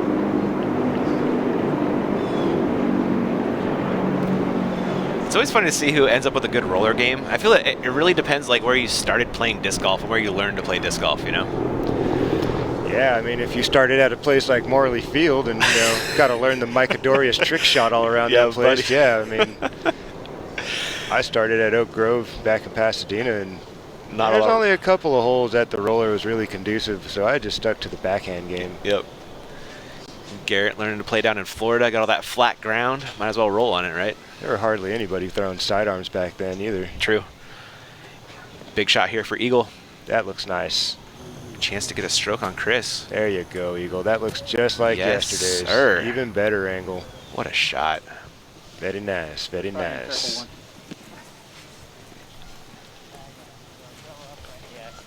Shaking off 6 really well. You know, Eagle is. He's back on the grind.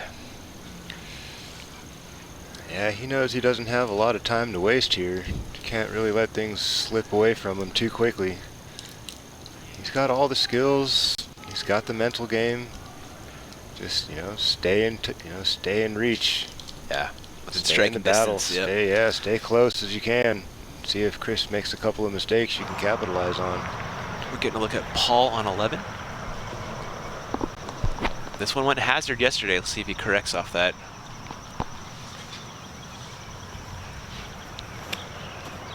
That looks a lot better. Oh, yeah. A lot better. Ooh. Uh-oh. That's incredible. Prime time position right there. That's looking good. He'll be happy with that.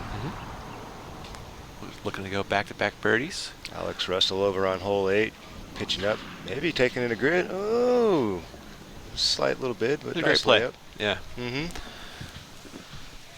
No shame in a 4 on this one. It is a toughie. I feel like we've been seeing no birdies or maybe one per card out there. Oh, Chris Dickerson's got a long look. He's about 64, 65 feet away. Just outside circle 2, checking the wind. Looks like he's thinking about taking a bid at it. I'm sure if he was just laying up, he wouldn't be taking so much time. He was just throwing it over there by the poles and called it a day. Look, he's got a little field goal through the sticks right there. Got a window.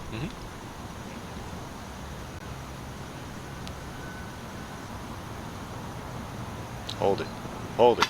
Oh my goodness. Did it roll? Don't roll. Don't roll. Okay. He's happy. Those are the tough breaks that you don't need. You know, put up a good effort and catch the basket and start rolling away. It was great bid though. I'm sure Eagle probably wouldn't have minded seeing that happen, but you know, Chris, that's the last thing he wants to see. Yep. Garrett with his birdie bid. They're tagging the last possible thing he needed to miss.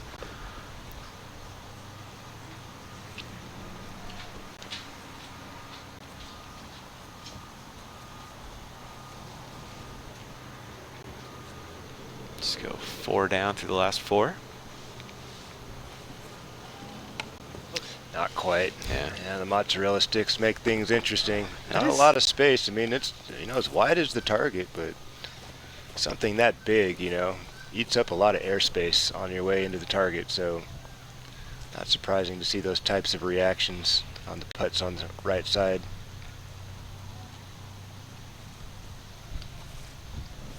Eagle about 3 paces inside the circle. Looking to gain a stroke on the leader. This will be a great hit right here.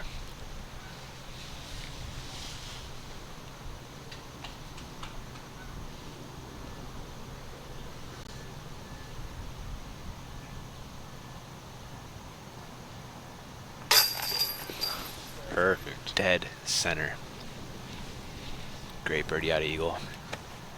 Getting a stroke on Dickerson, which it's hard to do. He doesn't give you many opportunities. Another guy back in the field making moves right now. Austin Hannum sitting -9 through 14. Had a bit of a struggle on hole 5, I believe it was, but since then he's carded 1, 2, 3, 4, 5, 6, 7, 8 birdies in a row. Ooh. Cruising right along. Another great forehand thrower right there. Yeah, and he's one stick out of the top 10. You know, No kidding. Making moves. That always looks good on the resume coming into the season. Yeah, sure does. Hole 9. Nate, what's your play here? I was going forehand out around the outside, trying to find that area just beyond the second fairway tree. And then from there, you could kind of choose your option. I would probably go forehand Firebird, try to play it over towards the fat side of the green and then skip to the basket. But you can see that just about 12 feet, maybe 14 feet behind the pin, you got out of bounds. And if you go out of bounds there, you're not advancing. So it can get to be a big number. And Philo and I were talking about this. There's a little wood chips on that island. Makes it a real quick green. Yeah, you're right.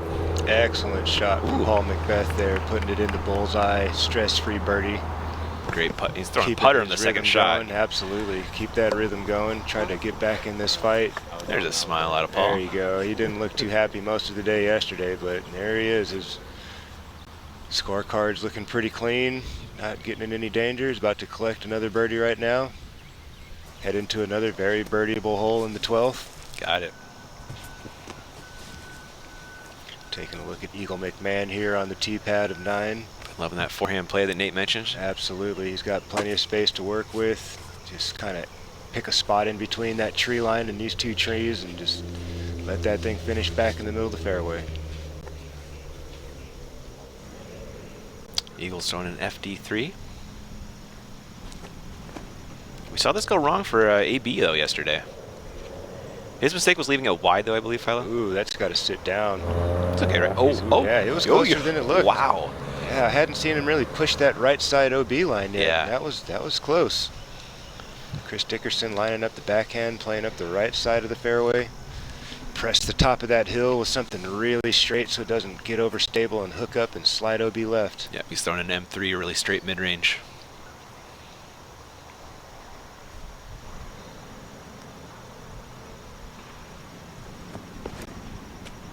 Like a premium plastic one, maybe a little more stable than. Yeah, it's got to sit down. That's got to sit down.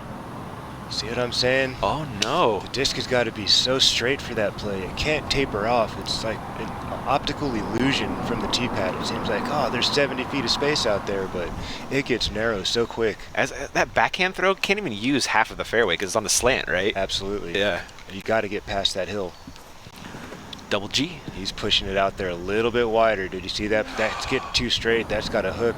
Go, go, go. Oh, no. So now he's taking it where he went OB up on top of the hill as well. Big time mistakes right there by the fellas on hole 9. Yeah, that Color Glow Rock 3 got a little flippy on Double G there, unfortunately. He knows it too. He's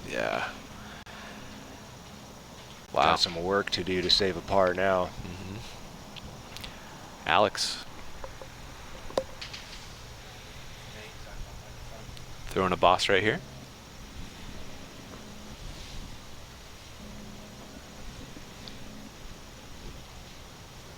Taking a couple extra seconds after watching those two OB throws. Yeah, he's probably feeling the wind shifting around a little bit and getting his grip together, making sure he's comfortable and confident in what he wants to do. I wonder if he got a little left or right. You know, they seem to be drifting that way. I guess Chris got left, but I would imagine it feels kind of headwindy from where they are right now on the course.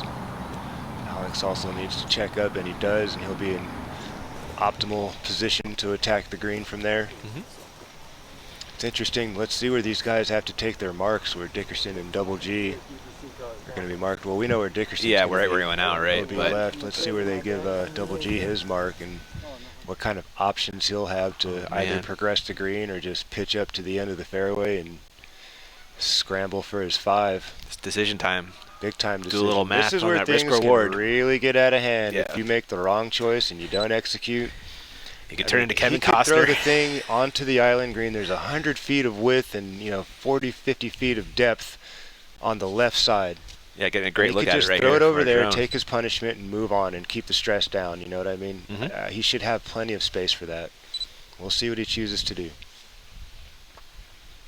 Yeah, they're trying to figure it out. Where did he go, OB? Yeah, that's probably a decent spot. I would say that's in the neighborhood. which is good. It gives him a look at the basket. He's more on the down slope instead of, you know, kind of the panning out of the hill instead of on the steepest part. So he'll have a play from there. I mean, obviously he throws far enough. That's not the issue. I know, it's like it's decision time. See how aggressive he gets to the hole. This is almost easier for a player like me. Like, I'm just laying up. Double G can definitely get there. He's got to think about both options. And he's attacking, guys. Wasting no time. Steps right up. Sit on that island. Absolutely. Yes. Brilliant shot. Garrett. Man, that just keep your composure, you know, keep your heart rate down. He knew what he wanted to do, lined it up, and threw it. Right there, saving his par. Mitigating the damage on this hole. Nicely done. Huge. Let's see if Chris Dickerson could do the same thing here. A lot better position than Garrett. I would say. Way farther up the fairway. It's not just the far, it's the angle, it's the undulation of the ground, the footwork, all those types of things. And the other thing I think can play into it just from a confidence perspective, Garrett's got to be out of his hand immediately OB. If he misses that shot, he doesn't move even 1 inch. Oh, you're right. Chris here, not that you're planning on going OB, but in the back of your head, it's like, well, at least I'm over OB or inbounds for a little while out of my hand. He can move up like 60 feet probably, something like that. It depends on which angle he plays it. He'll move up to the other side of the fairway, but... And let's deal with this stake on his run-up. Kind of possibly altering his angle slightly.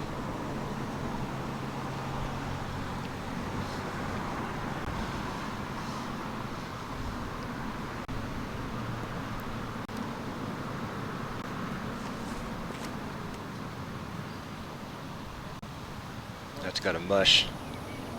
Just comes in safe on the circle's edge. Nice shot, Chris. He's going to have a little bit of a tester of a putt there, though. Sure is. Yeah, it's not the safest angle to putt on this hole. No, he's going right at that OB line. A couple of guys to look at down the leaderboard. Johnny McRae at 11 down through 16. Coming up to his nemesis hole, hole 17. Oh, no. Bradley Williams having also a clean round, 16 through 16 holes, 9 down, excuse me. Yeah, some guys are making some moves here on moving day. Bradley's up 18, Johnny McRae's up 20. Alex Russell attacking that island green, and that is a beaut, you guys. Nicely done, Alex. And eagle just a little bit farther up the fairway. Got about 20-30 feet on Alex. See how he attacks this island green. Looks like it's P3X. Or maybe possibly an MD5.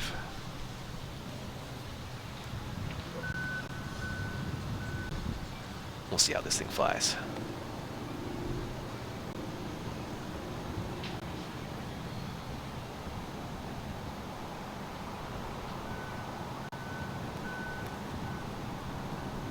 Eagle really needs this birdie right now. Go. No. Oh, no.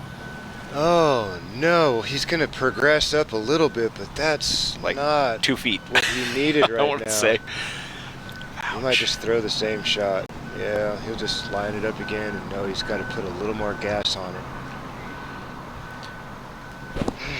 Yeah, you can't come up short with this long grass this year. Now he's aiming further left. Now he's going to be playing for a bigger number. Do you even run that one, Philo? Nate, what do you think, man? I think this is a disaster for Eagle. I mean, going OB on the second shot, even if he puts that close, he's in position to lose 1 to Chris now. What a role reversal from Chris being out of bounds and Eagle being safe, and it flips that quick. I don't know that Eagle, I don't know how aggressive he's going to get from there. Yeah. He could be looking at double bogey. Yeah, that could get out of bounds real quick. That could turn into a triple. Yep. You know? What's he at, like 40, 45, something like that? Yes. Yeah. Yeah. And Chris still putting for par. Right. That great throw. He could have put the pressure right back on Dickerson to have to make that putt if he gets that second shot inbounds and a tap-in birdie 3. And then, you know, the pressure's then on Dickerson. If he misses that putt, something odd happens, kicks and rolls OB. Now, McMahon's picking up extra strokes. Some news coming in off the course. One of the greatest players we've got right now, Calvin Heimberg, has just eagled the 13th in addition to eagling the 10th moments ago, and he birdied everything in between. So 6 under for his last 4. Ooh, that's special.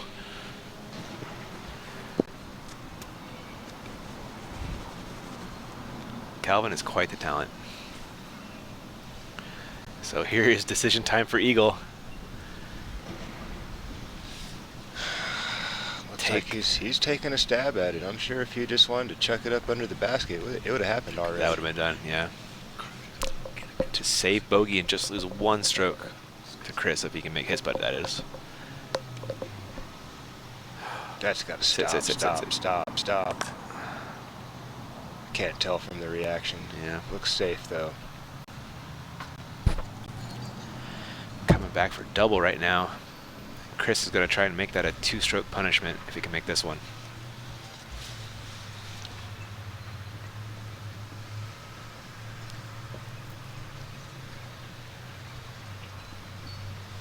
And after those drives, you think Chris is coming back to Eagle, but it might be going the other way around. In a big way. Yeah.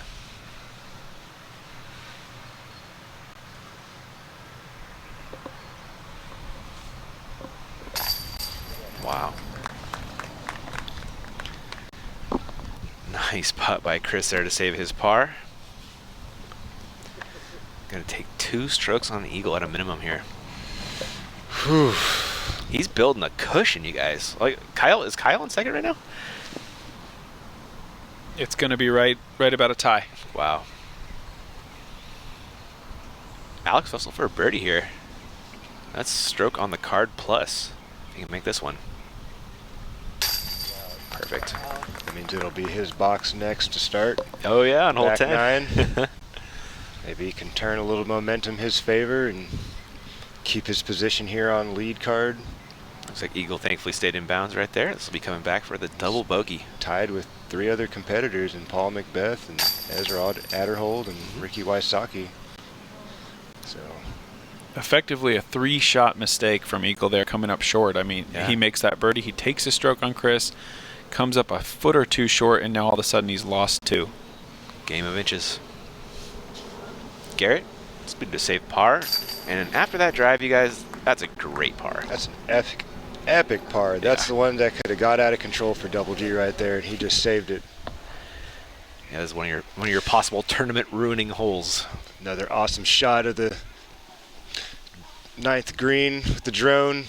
You can really see that OB Stonehouse. line there. That awesome deck they built up top the Stonehouse there. That's where all of our tournament staff's kind of hanging out and keeping an eye on things from there and making their runs and getting what they got to get out to the people on the course. It's hole 10. We know what Eagle's going to do. He's going to lay up out to the left, and that's what the majority of players, you see the 67% birdie on this hole, that's because it's very attackable and very scoreable. So throw it out there to the left, there's a ton of space, and you're just playing a little bump and run hyzer through the green there up into those bricks, tap in your birdie and move on.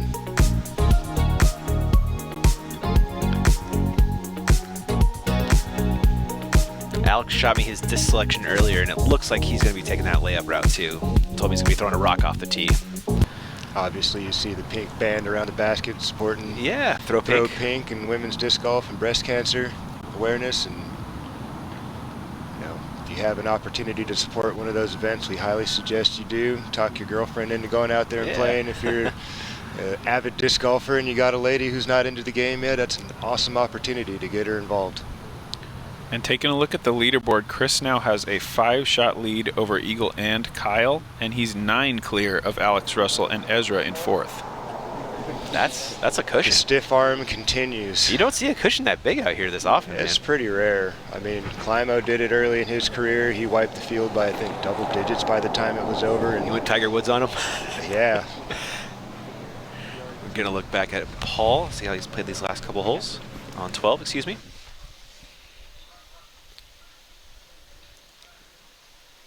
dragging it down the right side of the fairway as long as he can and trying to get to the front of that spine, I imagine. Here's his second shot onto that guarded green. Hazard on the right, OB Oh, long he's and gotta left. push that one. He's almost in the 475 range from there. Ooh. Look at this thing swing in. Just outside. You know he made that one. Lead card, here is Alex throwing that rock up the Nice shot there. the birdie route. That's the smart play. You don't have to press that OB line. You can shove it towards the trees a little bit more if you want. It's pretty much the same shot. Just how much do you want to press on it? Obviously, another thing that's new this year is everybody's all masked up and all the COVID regulations and what happened up in the Northeast this year. A lot of players having to go into quarantine for 2 weeks or grab a COVID test to be able to compete. GMC and Maple Hill. Chris likes that eagle play. He's also throwing a putter off the tee here at PA3. Up the birdie lane. Looks like business. Yeah, it's fine. And he's got to go for it, right? Absolutely. I mean, he's got some kind of halo disc in his hand, probably a destroyer. Something he knows is going to fade back. You don't want to tug this thing to the right and have it get too straight on you, so you got to go overstable here. Yeah, this route is really only 450 to the pin, and that's a layup for Garrett. That's a little low. That's going to need a lot of help on the skip. I think he got it. Come on, give me green flag. There yeah. Putting for eagle, double G, giving the thumbs up. There's that double G power power. relief. Keep the smiles rolling. Yeah, he knew he didn't throw it perfect, but he got away with it, thankfully. That's what happens when you got incredible arm speed. You can kind of get away with a little more than most players. And here is Eagle with his P3X. Same thing, setting up out there to the left side. Come hang out with Alex Russell and Chris Dickerson over there. Double G a man alone with the eagle putt. I'm actually kind of surprised. Like, now would kind of be the time. You saw Chris Dickerson lay up already. You got the arm speed. Why not? You're 4 sticks behind, 5 sticks behind. You know, like that would have been, I think, the opportunity for Eagle to drop the hammer. I guarantee he does it tomorrow if he's in the same position, though, right? Yeah, I mean, but he needs it now. You know what I mean? You can't wait till tomorrow because you can see Chris Dickerson's not making many mistakes. He's not leaving much on the table, and he's going to have to come back and earn this championship from him if that's what's going to take place. And, you know, look, there you see it on the leaderboard. If you're taking a look at home, Kyle Klein just leapfrog over Eagle McMahon. He's 9 down through 12, and Eagle's got a slow round, you know, 2 down through 9. Wow. You know, unless something crazy happens, we're watching Kyle Klein tomorrow. That would have been his opportunity, I think, right there to kind of turn the tables and kind of retake control of his position. We'll go back to hole 12 with Paul Macbeth. Check out that putt.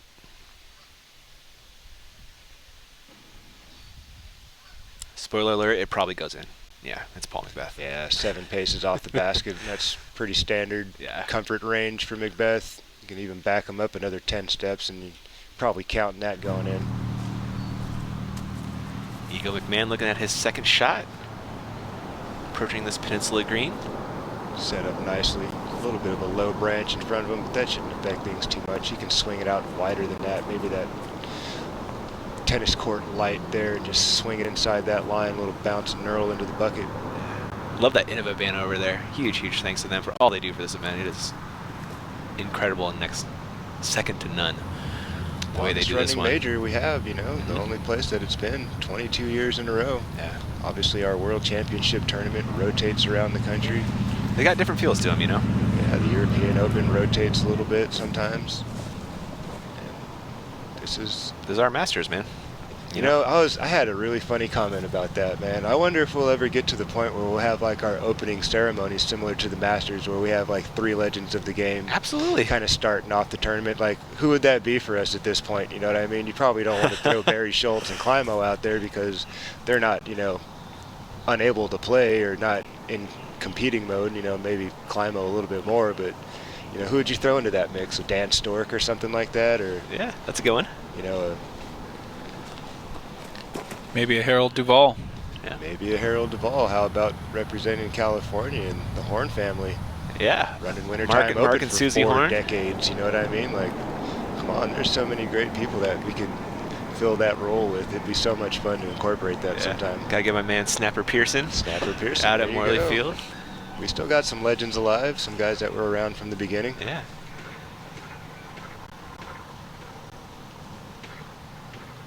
I have a really funny Snapper story. I was talking to him about on the course one morning, and he's like, I was watching some coverage, and these guys, Ian Anderson and Jamie Thomas, they were doing such a great job in the commentary. I was like, oh, Snapper, you're talking to me right now. He's like, oh, you're that Ian. That's so funny. I was dying.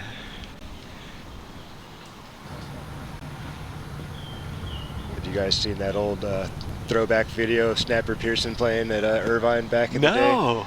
They've been putting it on Facebook. It's been kind of coming back around. That's It's cool. so cool. These guys throwing the old lids at the chain star basket, I think it was, or the tri-star basket. I forget what they call that old. Like one of the original, you know, pull hold catchers.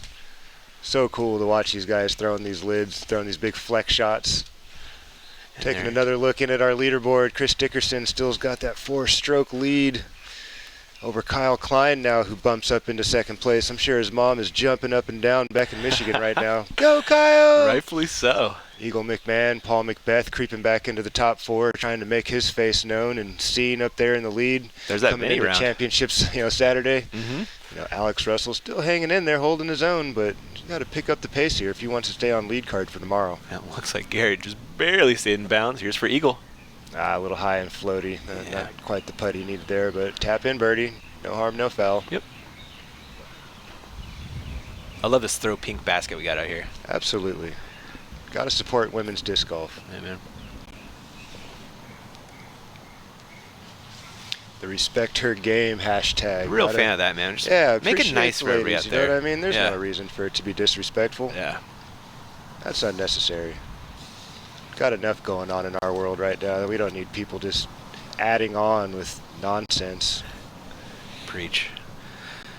Plus, the ladies we've got right now are so talented. I mean, How can you hate on them? Yeah. I saw Katrina Allen hit that drop zone putt on the beach that we just saw two greats. They didn't come through. They weren't mentally strong enough and in the moment enough to make that putt, and Katrina nailed it. That's How about awesome. that drop zone on 17 from Cat March? You know, I mean, just nailed it with that side. That's skill. You know what I mean? Yeah, there might be a little element of luck involved in throwing it in, but That's the ability everybody. you know what I'm saying?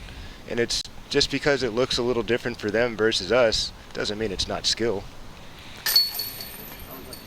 There's Alex dropping in his birdie. I think we got one more left to go here for Chris Dickerson. I've been outplayed by Paige Pierce before. Same. Yeah. She is such an outlier. That's all for skill, natural talent, how good she ability, and is. skill, desire. Yeah. You know, that's cannot take that away. Yeah. Let's check in on Rick right here. On 14 for 2. Rick, one of the most automatic putters on tour. Mm-hmm. See the group in front of him walking off. Drew Gibson and Zach Johnson, Calvin Heimberg, world champion from 2018, Greg Barsby. He's having a struggle right now. Greg Is Barsby's he? just been, Oh, he had no. he actually had a really nice start to his round, and the wheels are kind of falling off for Greg a little bit right now. He had a stretch of holes that were bogey, par, double bogey, par, Ooh. triple bogey, I believe, There's Rick's round. Well, or another double bogey. 7 rather. down on it today. Yeah. Couple guys you might have heard of tied for 4th, trying to get on that lead card. Ricky Wysocki, Paul Macbeth, Alex Russell. Oh, yeah. So the first two guys, that's a battle I've never seen before. This has been as volatile a moving day as I've ever seen. I mean, guys are flying up and down all over the leaderboard, He called it up and down, too. up and down. I mean, all over the place. You know, guys that were 3 or 4 strokes out of the lead card, now 8, 10. You know, it's like, what's going on? Hole 11 used to be a blow-up hole, and now it's turned into a great scoring opportunity. Absolutely. That's the way to call it, man. All this yellow hazard means the player's going to throw it from where they lie, add their penalty stroke, and most of these guys throw so far that that third shot's going to be well within 300 feet. It's only 700 and change to get to the basket, and they're throwing 500 off the tee. I mean, got to get up and down from wherever you land. Alex Russell. Looks like his boss. Was it a roller hole for you, Nate? In years past, but they left the rough so rough. I'm not sure that it was going to Oh. work out this time. That's I right. tried it a couple times in practice. I hadn't come to a decision before, unfortunately, I injured myself. But that was on the table because I hate what just happened to him. When you Yeah. throw that forehand and you go inside those that hedge where Alex is, that's a very difficult spot to be. Yep. It is quite dense. Chris Dickerson? Gotta imagine he's trying to go to that little sweet spot past that first hazard. He's got the distance for it, no problem. He absolutely does. He'll be throwing a D1 here, so that is indeed the case.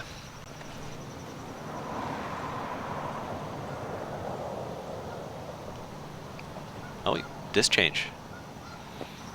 This is still a driver, though. It's still, I think it's a different D1. Like, how many destroyers do you carry, Nate? Usually 4 or 5. Yeah.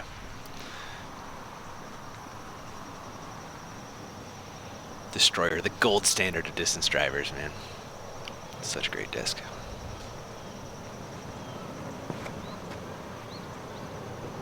Hard to see it against the sky. Yeah. Oh, leaking right. Little right. Could be yellow flag. Oh, I think it most will be. certainly. At least it's not OB. There is OB over there. He was kind of angling towards. Yeah, he should have a pretty good opportunity at par because, like Philo said, he's way down there. Yeah. Even though he did find hazard. I wonder if he went D2 instead, something slightly flippier. Garrett Gerthy, this thing's going away. Oh, that's the Cheshire Cat race. This should be a roller. Oh, he's going big. Yep, there it is. He's going huge. Is he going to it? Oh, no, he's going to go That's to got to hazard. simmer down now. He went too huge. There's Chris Dickerson right there. Well, as we said before, when the guys do this, they're still in position to save their par. Yep. Double G's got a nice little sidearm. He's got control of his backhand. He can shape something down there and get himself close to the green. Eagle. That's a cloud breaker.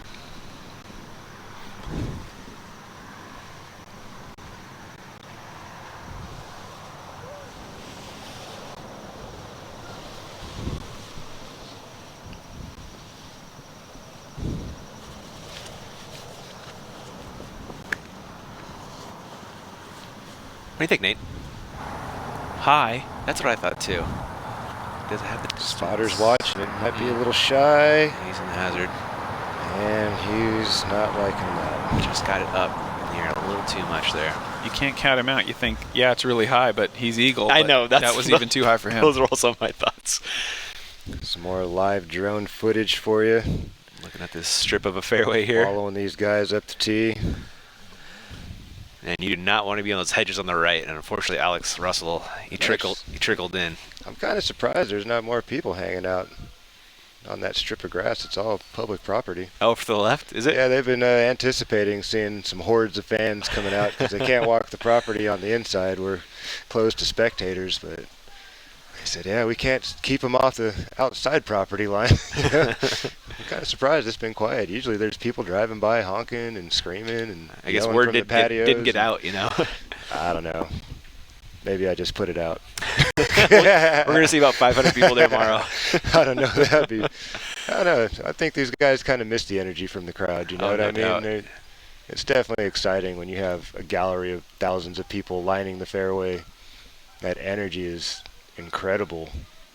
I remember walking with Nate when he won, you know, being on the lead card, and that was a special. I think it's super cool that we've been a part of each other's probably most special moment in our careers. Oh, you know, yeah, that's right. You were on the with Albatross. us, when I threw in the Albatross, and you were the first one to congratulate me and give me a high five, and you know, I was right there with you walking up 18 when it was all said and done, and we knew you were going to be the champion, and how happy we were for you. It just so cool to be a part of that, man. Yeah, absolutely. I think, I don't know if this is for sure true, but I feel like I was the first one who knew that the Albatross was in, aside from the spotter Alex, down there. Yeah. But like I was like, and you didn't look like anything had even happened yet. Philo had didn't no know at all. idea, no. I was like, I think you might have made that. Yeah. I was like, I don't want to believe no you way. guys. That was exactly because that's when the heart rate jumps up. You know what I mean? And I'm in a battle with Ricky trying to get my first NT win. You that know, was and lead card, Beaver State Fling. Yeah, This is that that was one of those awkward moments, lie. kind of like Double G when he threw his drive, and he knew that he needed to get himself in position to do something special. You know, and that was kind of a similar moment for me. Alex not forcing it too much there. Smart play, smart golfing. There's not much he could do from there. He's not going to make it to the target 400 feet away from that lie. No hero shot to be found from there. No, smart guy.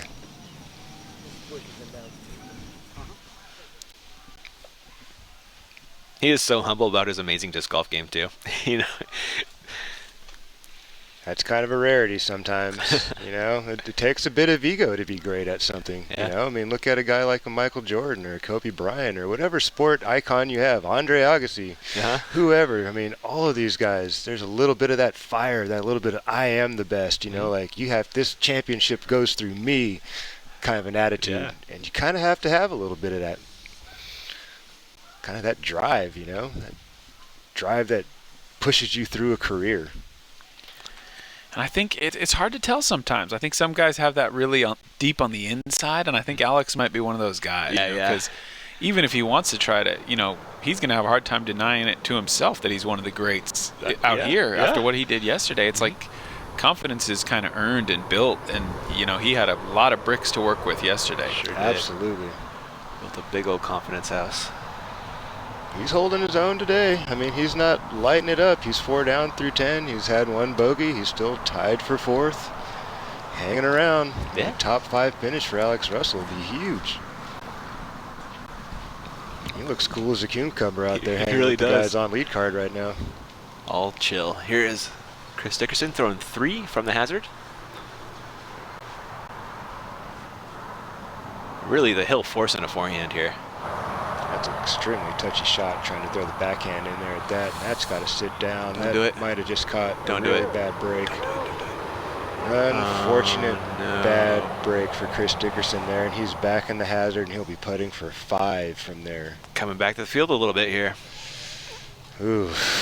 Although Eagle threw in the hazard as well, but he This should is hopefully get a another- par. Yeah, this is going to be, what, 2 out of 3 holes where he could have really, three holes in a row where he could have made a move. Yeah. Hole 9, he made the mistake not landing safe. He could have gone for eagle on 10. Now he's got to execute this shot and get it in there tight and make sure he's picking up these strokes. That is not quite as tight as he would have liked. Yeah. He's expecting a park job from that distance, no doubt. I'm sure he was. Again, kind of confused why he's not throwing the flick in there. Paul Maybe because he McBeth didn't want doesn't- that roll that Chris Dickerson got, possibly. I just don't see it happening from that angle. Coming from above, maybe, but coming from below, not Kind so of just much. skip it up the hill. And, yeah. Double G even going to the flick here. And he does better than the guys who throw more flicks. Yeah. Double G Interesting. has a sneaky, really good forehand. I mean, if you're going to throw a backhand fast, you're going to be able to throw a forehand fast too, if you work at it a little bit. You got those quick twitch muscles. What do you think about the technique difference there, Nate, between backhand and sidearm? Do you think it's easier to generate the speed with the flick, or? I think the backhand is the more full body effort, and I think that the distance records sort of bear that out, that backhand throwers are going to be the biggest throwers. I was speaking more like general terms, like for new players, or people that haven't been around a long, like, you think it's a little easier to develop the flick game versus the backhand Like game? the learning curve is the different. learning curve, exactly. Yeah. Like, you can kind of figure out shot shaping a little bit easier. It's not so much of your body's involved as the backhand game. I think there's less of the backhand motion in other sports. I think that the forehand is a little more intuitive to like just an athlete that's going to pick up a disc and try it. The forehand might be easier on day one. Yeah, exactly. I'm kind of channeling my racquetball forehand serve. Kind of like pitchers swatting a fly, right? Yeah, pitchers Never are channeling swatted that a fly forehand. kind of thing. You can throw an analogy, but the backhand is, definitely a bit more work. So here we are looking at Chris Dickerson going through his routine, lining up his bogey putt. Try to keep it to just 1. Keep it to 1, because Eagle's got a challenge too. He's got a tester to work for his par. Wow. Robot chicken at his finest. Dang. He's earning those tenders today, Philo. Big time. What a putt. Extra sauce for you later, my friend. Give him 2 cups of barbecue. Eagle. This will be for his par save after that hazard drive.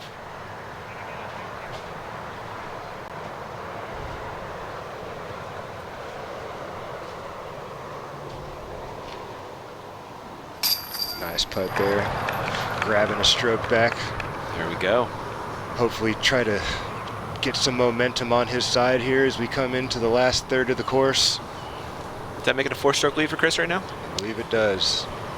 Only 3 over Kyle, but again, he's a little bit farther down the course. Gotcha.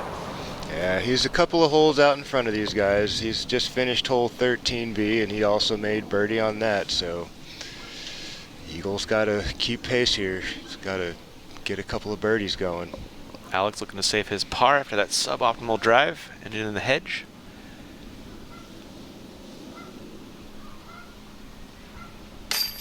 Nicely done there. Good par, Alex. Doing what he can do with what he's given to work with. Smart golfing. Exactly, sir. And push the limit out of that rough lie that he had off the fairway there. And Double G looking for his par save. He did a fantastic job with that sidearm. Sure did.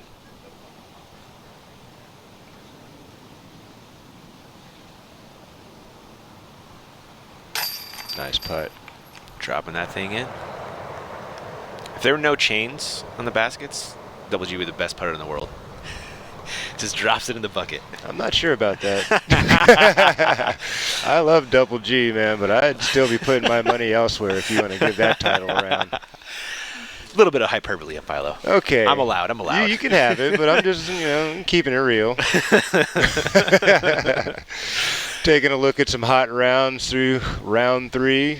Calvin Heimberg dropping an 11 down through 15 holes. Johnny McRae is coming up hole 18, and he's done. Oh, there he is right He's here. in the house with an 11.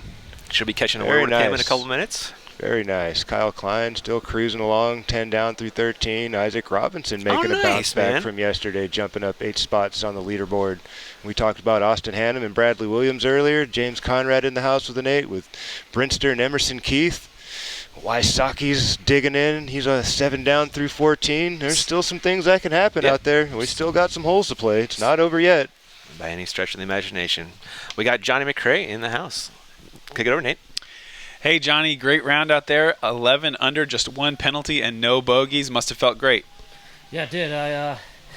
You're coming down that home stretch, and every time you step up to that long walk to 17, everybody knows. So it's like the guy right before me, Reed, missed it 3 times in a row.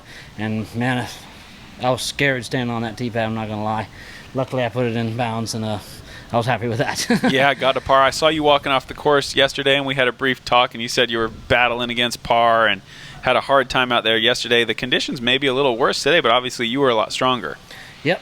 It's actually the first round. I was battling par, sticking around par, just hanging in there. And the same thing started happening in the second round, and then I caught fire on the back 9 yesterday, hit 6 birdies in a row, which really propelled me to that 6 under yesterday. And then today, finally got under par on the front 9, and I think I was 5 under on the front, and then I think I hit 7 in a row 6 in a row on the back, so that helped. Well, as it stands now, you're up about 20 spots. Congratulations, Wow. Thank and you. good luck final day. Thank you very much. The great Johnny McRae. I was going to say, man, if you guys don't know about Johnny McRae, that guy is a baller. He is an inspiration. Yeah, I think that is the more appropriate Oh, word. that sure is. He fought through a lot. I mean, not only that, but he's getting close to Grand Smasher age, and he's still hanging out here with us young bucks. And I'm in the Masters age group now, and he's still making, some of these youngsters, He still throws 5 bills. he's Easy. throwing them. Yeah, Incredible. absolutely. What a talent. Double G. Looks like that Wraith. Is he going? Nope, just an air shot here. Playing for position. He's got the right spot on the right side of the spine. That's the Philo money zone right there. He can check out the basket, see it all the way in. No stress. Eagle. I would say less stress. Yeah. Reaching for his cloud breaker.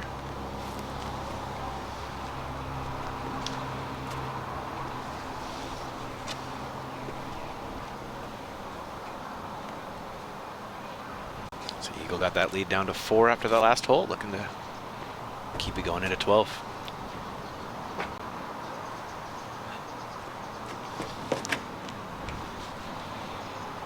Is this going to work, Philo? He'll be safe, I'm sure, but I don't know if he's going to like where he ends up. Right there. Is He'll that be an angle okay. you can I get think there? he'll be okay as long as he doesn't get on line with those oleanders that run that stretch right there. Or I think that's holly or either oleander, one of those two. He'll be okay as long as he's off that shrub line, and things get tighter to that. Then he's got looking to at shape the shot a bit. side out from there? I mean, or- he could, but I don't know. I mean, he could do it. I'm sure he could. I don't think he's going to play the sidearm from there. I think he'll still go backhand. D1 from Chris right here. He's also testing that big mature trees line, I and think he's going to pass the test, though. there he goes, right over there on top of the spine in the Philo money zone. Nice shot. We'll get that painted for you next year. Absolutely. Hey, did they ever put my rock out there on 6 West at Milo McIver? I heard that there was some talk about they're going to put a Philo's, this is the spot where Philo threw from for the famous albatross or something. I don't know, but I was a big proponent of that idea, so I appreciate you, brother. I'll see what I can do. I don't know if it's there yet. Do I need to supply my own stone? If you have to, I'll let you know. If there's a petition, I'll sign it. Oh, for my sure. gosh. Well, if you guys hadn't had a chance yet today, go on ahead and log on to USDGC.com. Check out the official swag of the event. We've been wearing the shirts. If you saw us in the Open, a new style that's come out today. They got some Rastas. They got some white, blue, yellows, and dark blues, and all kinds of cool things coming out always around this time. Get online, check out discgolfunited.com, the official pro shop of the USDGC. Get you some swag, support the tournament, support us fellas out here. We really appreciate you. Absolutely.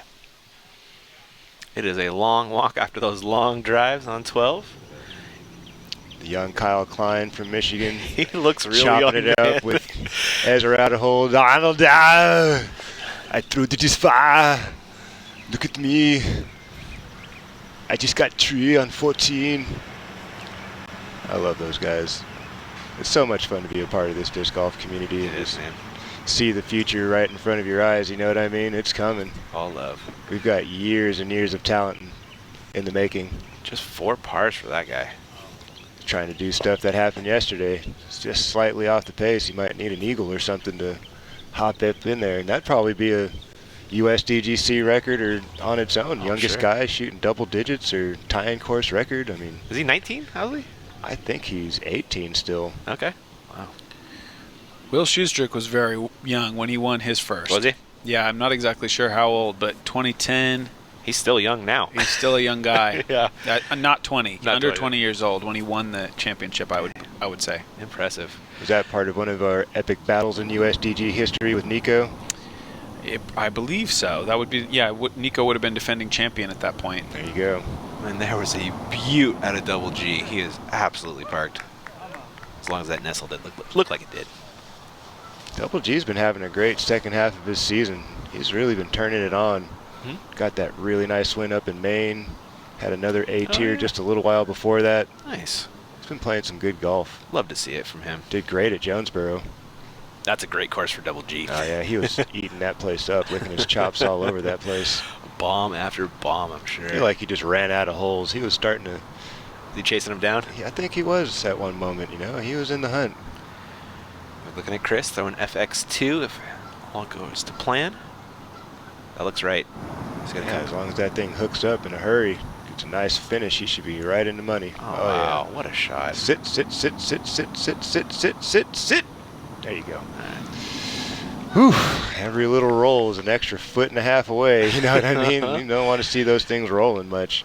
Couple percentage points on the putting probability. Highly doubt he saw it. Well, I think, Ian, you might be correct. Eagles busted out his Bushnell rangefinder. He's getting an idea of how much gas he's got to throw on this thing. Interesting. This might set up for his flick play better. Throw it out there over that big hump that's out there, left center of your screen. Being bounced a little longer that way. Being bounced a bit longer. It's not quite as long of a carry, and then let that thing drag back to the basket. And there you go. He's grabbing his flick, setting it up, making sure his grip is right. You ever found yourself in this spot, Nate? Yeah, I've been in similar places to this with the roller play. Generally from here, I'm probably going to just go ahead and try for par and just pitch to the other side. But this is an option. I mean, I think he's certainly got this distance. Looks like one of his cloud breakers. Oh, it flipped a little bit. Not too much. Oh, that looks Not like too the much. business. I think that's going to be okay. Little bit outside circle one. He's got a putt.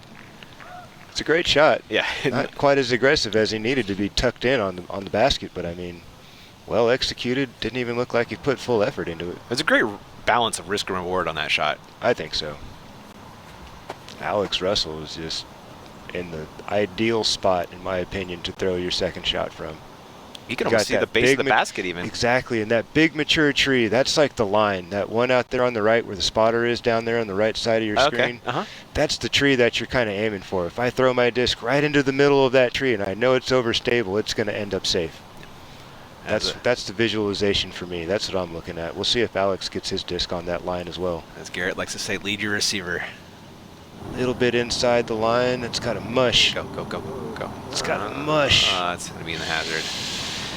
Yeah, you can just kind of tell he didn't have the height required to make the carry. Yeah. He had the speed, but I think he needed a little bit more airspace, and that finish would have worked out better for him. Yeah. But what a difference the hazard makes. In years past, that'd be a drop zone shot, and you got the potential to go as high as the sky's the limit as far as your scorecard's concerned. But now he could even save a par.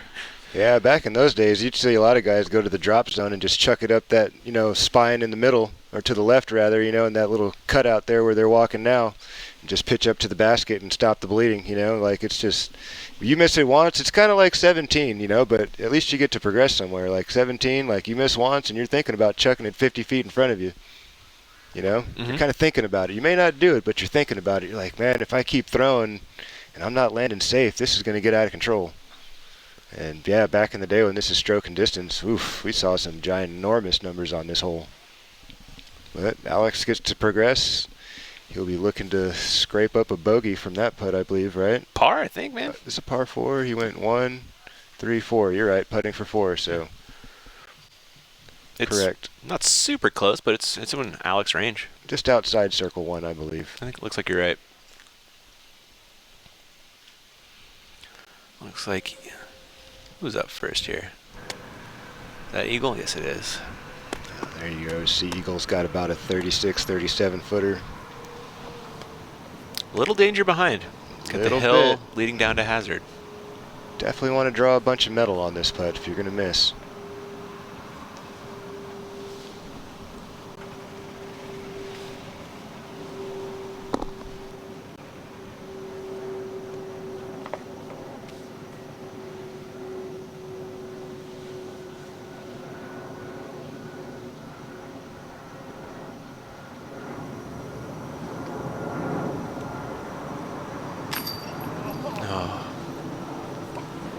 Great bid right there. It looked like it. I'm imagining that sat right. Came off pretty flat. Yeah, that didn't look like it had any potential to roll away, but I'm sure Eagle's a bit disappointed. His putting game's not been as solid as he would like to have had today. He's keeping his cool though. He's not overreacting. He's still got some fight in him left. Here's Alex trying to save a par.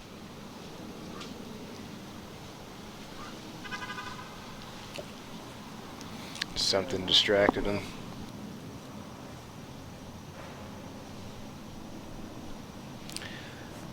Solid reset there.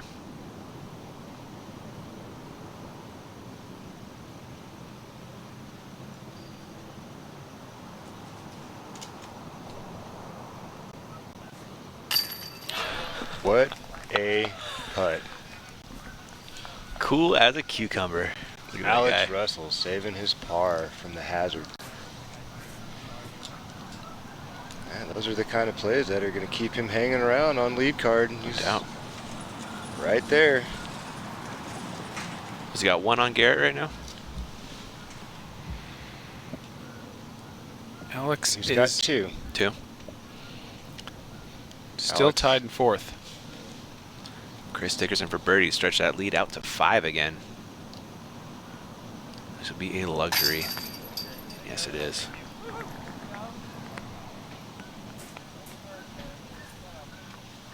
Gotta imagine this course has got to play different with such a big lead. I don't know. Yeah, you just worried a little less going into 17, or I don't know. Maybe not on day 3. Yeah. Still a lot of holes out there. There's a replay of Alex Russell saving that par. Sneaking it in that right-hand side. Right corner pockets. Looking at Kyle Klein on 15. This is his upshot into that Heart of Darkness green. That's right there. Oh, and a clean putt, which you're not guaranteed on this one. And he has that putt to be 11 under. Looking at Kyle Klein's drive on 15. Yeah, how he got to that spot where we just saw him play the upshot. This replay. Perfect drive. Absolutely. That's what you're asking for. Ideal position right there. Get an extra look at the youngster again. Enjoying his first trip to USDGC. Playing well. On the phone with his mom. Hey, Mom, I'm doing it. That is a great looking scorecard. Get it. He's a game beyond his years, I'll tell you. I wonder who was coaching him, who helped him develop, He was watching Simon on YouTube.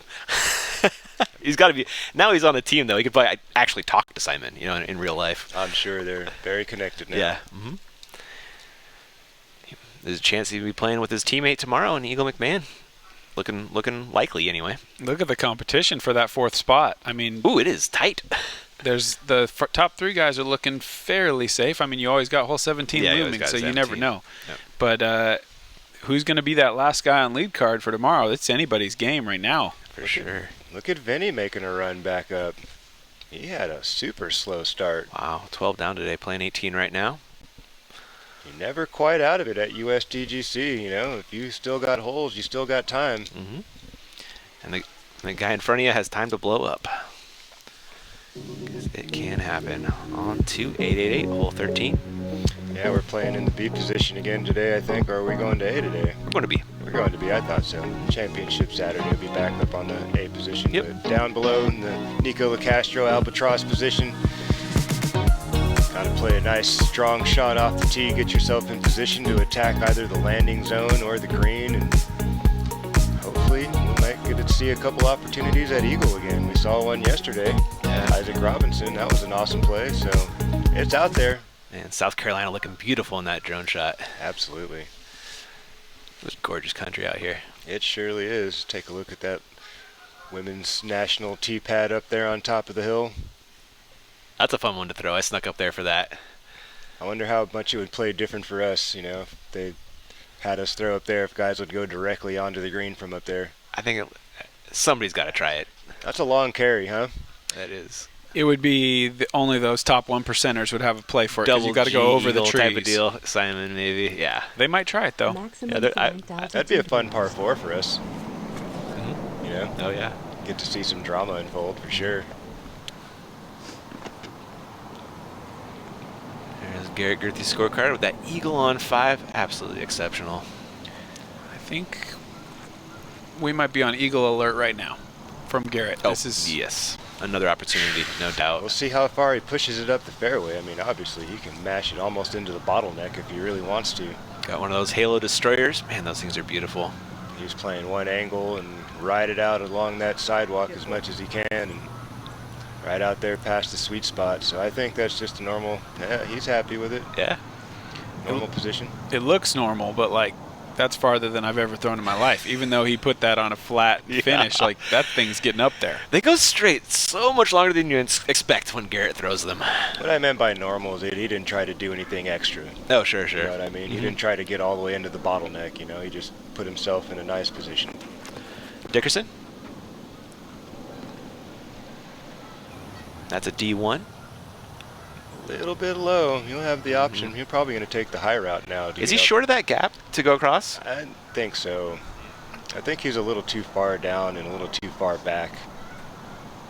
More than likely, we'll see him go up and around the high side, get into position. Alex Russell up next. Throwing a destroyer here.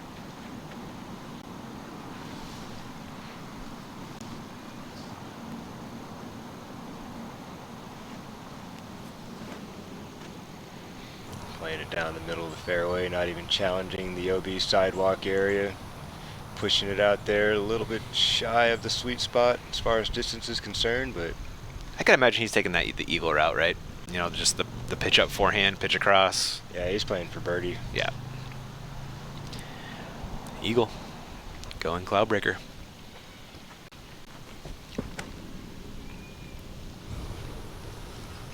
Get a good overstable skip there. Uh-oh. No!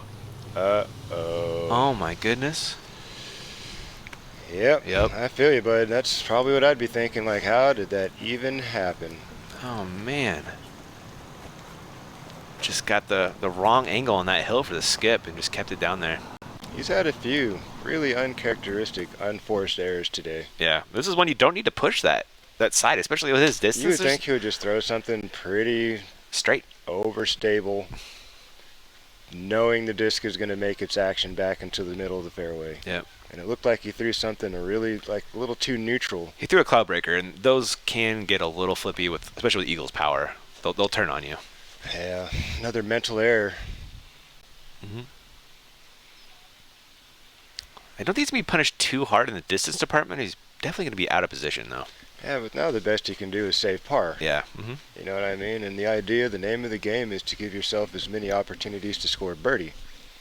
And that's got to be the first thing on your mind, you know, is I have to land safe. I have to shape my shot to land safe. He was flirting with it yesterday, too. Remember that one? Hung it out almost in the trees. Yeah, but he had better attitude on that shot. It was a little bit higher. Yeah. It wasn't thrown so low like he was worried about the wind or anything. He just kind of put it up there, let the disc do what it does, fade. That one, he kind of tugged it over to the right side and really got into that OB area. And now he's well back of everybody else on his group, and he's going to have to take a drop there on the sidewalk. And I imagine he's probably going to play up to his normal plan again, He's probably going right? to throw a flick around the corner because Yeah. there's really no reason to Yep, try to he get just did it. greedy from there. You know? see it. And he's already made one mistake, and you can't make two, you know? Not expect to say par anyway.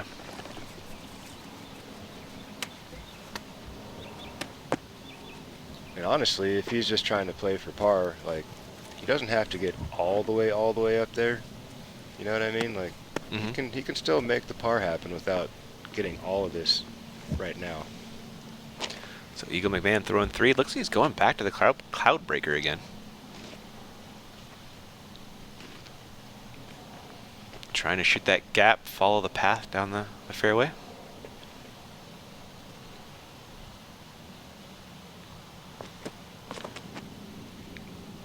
That's got to go.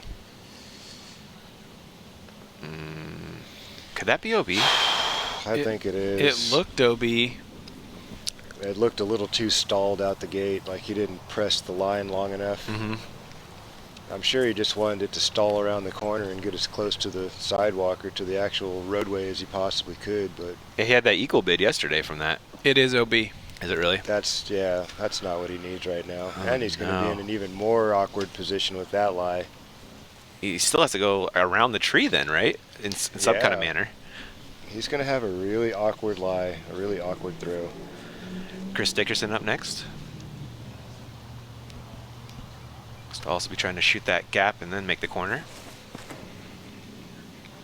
Turn. That's got to start Turn. bending Oh, right there it now. is. Super late flip, but I don't think it's going to drag too much more than that. And he missed the OB. He's safe, but not really the best position up there. See Stan McDaniel again volunteering. Spotter on 888.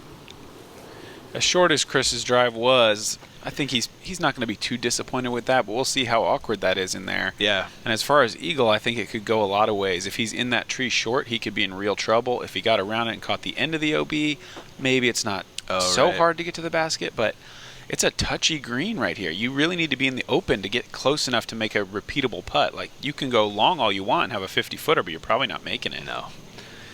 Yeah, I'm curious to see where his spot ends up being. Alex, this looks great. That needs to skip hard, though. There we go. That's the finish we're looking for. Now he's in, like, jump putt range if you really wanted to. If that's Was he like something- 100 feet away, something like Yeah, that? maybe 110, 1.25. And going little downhill, too. Oh, is it? I think from that spot it's 285 to the green from where he's at. Just under 300 feet to the A green. the Oh, A okay. pin. Gotcha. And so this is 100 feet shorter, right? at least Yeah. maybe 150. Taking a peek in on Kyle Klein on 16. Playing the hyzer. Is that gonna- that's not gonna work, Oh, man. No, that needs to get down in a hurry. Hazard or no? Wow, what a no break. hazard, yeah. You got to be kidding me. Is this kid going to do it? No. Nah. Okay. Uh-oh. Ooh. That's not where he wants to be. That's 2 not great shots in a row out of Kyle, which I don't know if that's probably happened yet today for him. No, it looks like he's going to have some work to clean up his 3 there on 16. That could have been real bad. Imagine if that thing trickled OB and then his third shot goes like that. Now he's stressing over making double bogey. Yep.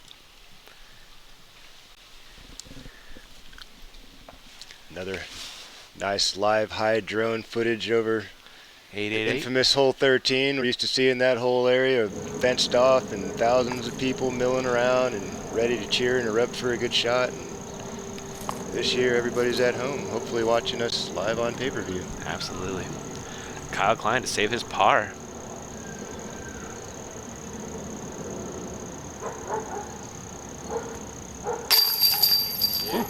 Trying to sneak out the back.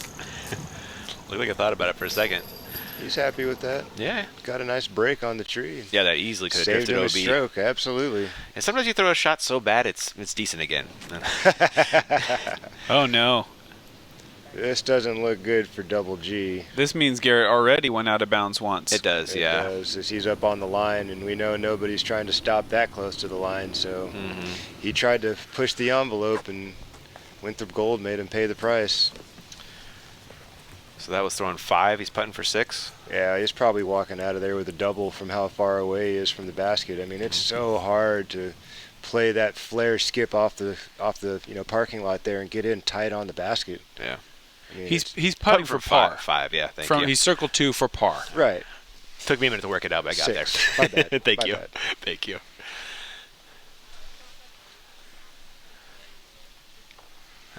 Eagle looks like to be approaching his lie in the tree somewhere. We saw what happened with Macbeth yesterday, though. Remember, he had that putt for par, and it ended up trickling OB. Mm-hmm. Walked out of there with a double, so we'll see what The Double OB G does. ends in that tree, right? Doesn't Past it? the tree. You got to get Just around past the the corner. Yeah, Okay. you got to miss those 2 mature trees. Oh, you and can see it the. just kind of rounds off straight to the last mature tree that's in front of it. So now he's going back along his lie to This get a is little what I was angle to talking approach about. the Yeah, green. I mean, he was so pinched off from where he was, you know what I mean? That he's going to have a really awkward shot to manufacture something that finishes on the green. Yeah, for those not familiar, when you go OB, you can take it a meter in, or you can go back along the line of play as long as you want, far I as think you it's want. on the line of the target, I believe. Yeah, on the line of play the to basket. play to the target. Yeah. Yes, sir. You don't just get to make your line in any direction.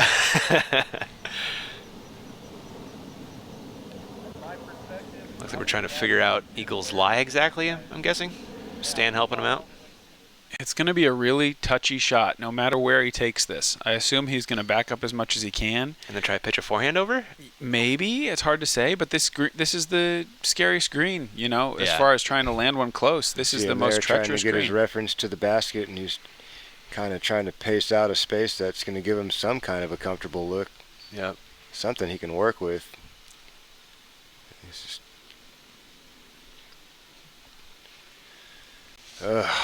yeah, these are the types of situations you want to avoid out here. Having to think. Yeah, Yeah. I mean, just all of that. Having to think. Now he's throwing a shot. I'm sure he hasn't practiced once this whole time he's been out here. So there he is, taking it back, exchanging some distance for some angle. I like the play. It's smart. It is, yeah, it's really He's heady. at least thinking about what would be most advantageous for him in this moment. Still just- trying to figure this thing out. Flaring it around the corner, and he'll be taking that long putt there. Mm-hmm. But it's a pretty safe putt from there. It's true, huh? Yeah. He's putting a little bit downhill. He's got a lot of green grass behind him. Yep. See if he can knock that one in. So is he looking at probably a 7 then? Am I counting strokes right here? Unless he makes That's likely. yeah. That hurts. And this is where... This Dickerson right here? there Yeah, it is. So Yeah, like we were saying, kind of a little bit in the shul over there. Not the best to work with. Not that he's completely... Chris Dickerson is an absolute gentleman, and you're seeing it right here. Letting the dog walkers come through. I don't think he had much of a choice. They are really cute. This guy is like, yeah, I'm supposed to be out here right now. No problem. What a squad right there. Walking his herd. You love to see it. All right, Chris, back in the action here, getting into the woods again. Which is Chris's natural environment coming from Tennessee. The man loves some woods golf. He's Grabbing a mini, trying to maybe get a little bit better footing or something like that. You see that scramble rate pop up 29%. It sounds really low, but every time you miss a fairway here, you're out of bounds. So scrambling, extremely tough to do at this course. Sure. So Chris trying to get onto that island green from here. Bit of an awkward stance. Gonna try and make it work.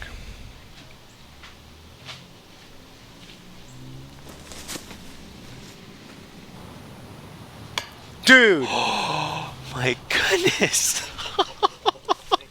I thought I wanted to say it when it left his hand, like, that might go in. Like, it looked that pure. What a shot by Chris Dickerson. He generated that from such an awkward lie. Absolutely. That was a patent pending, scary, nerve-wracking, all of it, all in one. And he just pulled that off like it was nothing. Almost threw it in. That would have been shot of the day, probably. Like, second shot of the day. Yeah. You know? After G's roller. After double G's eagle, yeah, on hole 5. I mean, I think all you're thinking there, if you're Chris, awkward lie, you cannot be short here. Right. So you throw it firm, and then if your line is good, maybe it goes in. You might make that thing. Yeah. nice up and down there from... Oh, we got a little replay here, action on Chris's near throw-in. You called it, Nate. He put some go on that to make sure, if anything, he's going to miss long. Yep, just off the top of the Basket tray got there. in the way, you know, and worked out for him. Manageable comebacker. Alex with just a drop-in birdie, right? Yes, sir. Yeah. I'm really looking forward to this putt from Eagle, though. This is one he really needs to connect with right now. Yeah, this is a definite tourniquet putt, Philo. Big time. The hemorrhaging is going to be real if he doesn't get this one. Oh my goodness. What a bid. Eagle just kind of slides a smirk out there and grabs up his bag and moves on. You gonna lose 3 to Chris here? It's looking like it. Right? Yeah, Dickerson's putting for birdie. He Circle is. 1.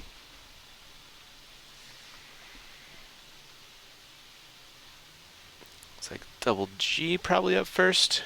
You put it pretty extra safe on the island there after the OB attempt. Rick has now climbed up into the number 4 position at Yeah. 22 under. He's on hole 18 right now. He's 8 under par for the round. He's trying to make his rally. We can keep it going. Uh-oh. Ugh. Uh-oh. Huh. Good thing that ran out of steam. That looked like it stuck to his finger a little bit. It surely did. And looking at the leaderboard, considering what Eagle's about to make here, we were just saying, 3 guys look pretty solid for the lead card. No more. Now there's just 2 up there, and it's many, many horses in the race for those last 2 spots. Dickerson and Klein. Dickerson and Klein out ahead. Here is Chris for a birdie in 3 strokes on Eagle McMahon.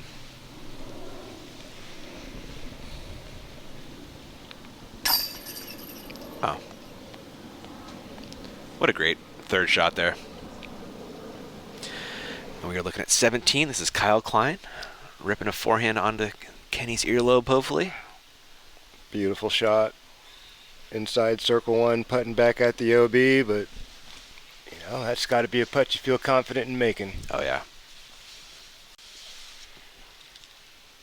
While we're watching this overhead drone footage, give a shout out to Millennium Discs, new sponsor for me this year. Awesome, man. Hooked me up with the Swirly Falcon. They got it on Discs Unlimited and the Millennium website. If you want to get over there and check it out, support your boy Philo. Tour's not quite over. I saw those things, Philo. The stamp, sweet. The plastic, beautiful, man. Absolutely. They took good care of me. Appreciate those guys over at Millennium. What's a Falcon like, man? It's a Destroyer bottom, Shrike top, I believe. It's a 13 speed. That thing moves. It's been the longest disc in my bag all Is that what you season. threw at Deer Lakes when we were...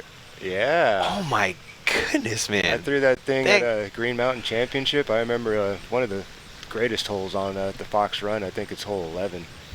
That thing has glide for days. Actually, hole 12. The last one before you cross the road. And Okay. I mashed one 450, which is like, I don't do that very often anymore. But, you know. This is Kyle to get to 12 under. What a great round from him.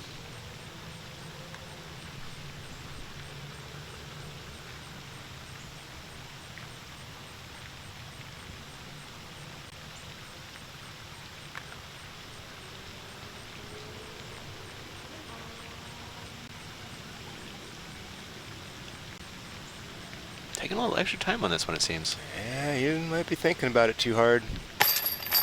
Just good enough. Climbing over that fence. Nice putt there, Kyle. Kicking over our flyover for 14 right now. Feels like a forehand hole. Nate, why don't you take this one, man? It can be a lot of things, but yeah, it's wide open going down. You got the hazard down the left side of this path. You can see the stakes there. They put those hay bales in the last couple years to kind of block that forehand play. Oh. But you see the big high hyzer coming down with the backhand, or a kind of a big forehand hyzer up and over. The big thing is just don't get a roll on that green. Yeah, we saw a nasty one from Paul yesterday on his putt even. Rolled all the way into the hazard. Absolutely brutal. Eagle is 2 for 2 on this thing. Let's see if we can make it 3 for 3. An elevated basket on a sloped green is such an evil course design tool because the putter has so much time to fall that it gets angle, and that's when you get a roll away. So you can't really keep it flat very easy when it's coming down from 8 feet up. Excellent point, Nate. That is solid analysis, my friend. Dickerson. He's taking the straight line at it and never got the disc in the air, so he's going to be chipping up for his 3 from there for sure. At least he doesn't have to think about running it like Eagle and Paul had to yesterday. Good thing he's got some strokes. He's got a little bit of a cushion. He does. You know, he's got 3 right now on Klein. The youngster's catching up to him. Alex Russell on the box. Be throwing a boss here.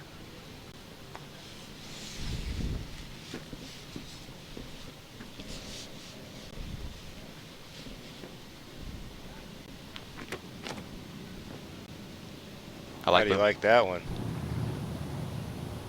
Soft skip. Beautiful. Well done, Mr. Russell. Beautiful. Way to control the finish of your disc. Ripping that boss way out there. Nate, have you seen Ryan Sheldon ripping those bosses yet? Only on video. I'm looking forward to my chance to see it in person. My mind was blown. 82 miles per hour. Double G going the Colored Glow Rock 3 here. That's got to stretch a little bit. There it goes. There it goes. That looks nice. Very, very nice, pretty. Double G.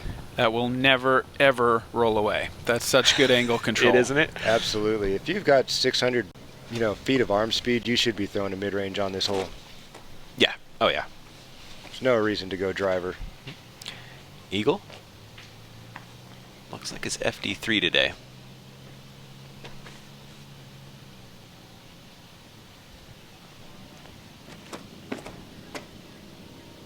It's going to be short again. I think so. He stalled that one out and sawed it off a hair. Actually, that worked out okay. It sure He's did. inside circle 1. That's a lot closer than he was yesterday. And it nestled really nicely. It did. That had a nice soft finish to it after it hit the ground. There's Johnny Disc Golf getting all that beautiful slow-mo for those recap shows. Hope you guys are enjoying. U-Disc crew walking along with DJ Heck Yeah. Is that Dan? U-Disc Dan over That's there? U-Disc I think Dan. it is. Giving shout-outs where shout-outs are due. You see that amazing bench at the preserve? Oh, yeah. With the chains? He made that. No way. Yeah. Wow. We got all kinds of talent in the disc golf Isn't it? world. There's talent everywhere. Looks like a little chatty league card here. Double G and Chris talking a little bit. I got a fun one for you. You Hit me. know Alyssa, who takes a lot of the photos for Alyssa us Van out- Landen? Yeah. That girl can sing. What? She can sing. No way. No doubt, man. I saw a little clip she posted in the van, her and Nate driving around, and she just did this little, cover of a song with her little ukulele, and it was like, wow, like, who knew? Share that stuff more, ladies. Do that. Look that at all was that amazing. talent. There's talent all across our sport. Too fun. Here is Dickerson. Easy decision on the layup here. Man, he was way short. Oh, yeah. He was halfway down the fairway, so the only thing he could do is just chuck that thing under the basket and move on and see if one of these other guys can score a birdie. He's got some room on the guys he's playing with right now. I mean, Alex is 9 strokes behind him. Eagles 8 strokes behind him. He's made up 6 strokes on an eagle this round. There's no reason for him to do anything crazy. He's just got to keep doing what he's doing. We got some birdie putts coming up here. I believe the eagle will be up first from the path. He made one longer yesterday. Yes, he did. That was a great putt. He's got a little bit of a tailwind. You can see the flag blowing a little bit from the back to his right. But shouldn't mess with things too much. Just put your hand in the basket. Stick with your routine.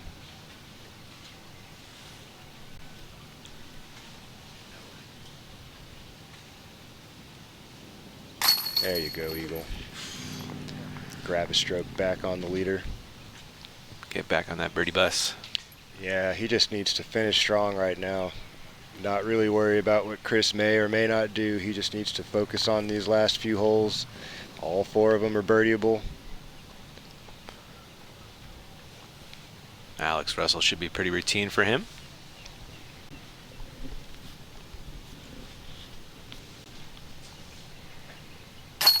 Yes, sir. Doing Washington proud right there. Putting himself together a really nice tournament. Sure is. Gary Gerthy also looking at a 2 here. Oh, Little distraction back little there. Walker in the background. Yeah. 500 feet away. He's like, nope, not ready. Gonna let Chris tap in here. Defers to Dickerson to clean up and keep the pace moving. Nice play there. That's a smart thing to do. Yeah. If you need a moment and somebody's ready to go, may as well keep the action moving. Looks like he's ready now. That Walker's out of his sight. That is one of the big differences between golf and disc golf. Is we're looking up, they're looking down.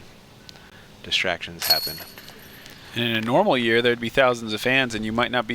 You probably wouldn't be bothered by a walker because it's everything's There's just moving. so much going on. Yeah. But I mean, this year, yeah, any little thing could probably get you because it's so quiet and it's kind of eerie out there It compared to is. what you're normally used to. That's a great point. I think Jeremy Colling told me it feels like the most important practice round of your life, That's a great line. From just Jeremy. because you're out there by yourself. Yeah. And it's weird. well, there's your leaderboard one more time. Chris Dickerson still hanging on strong. Not quite the lights out round from yesterday, but he's doing what he's got to do to take care of business on his card. And the youngster Kyle Klein making a big push, 12 down on his last hole right now. That's striking distance for That tomorrow. That would be amazing. Yeah. Talk about a disc golf story. Wow. But, bunch of guys right there, maybe not in contention for the win necessarily, unless if Dickerson really has a meltdown tomorrow, but it's going to be a battle. Let's get a quick look here on Kyle on 18.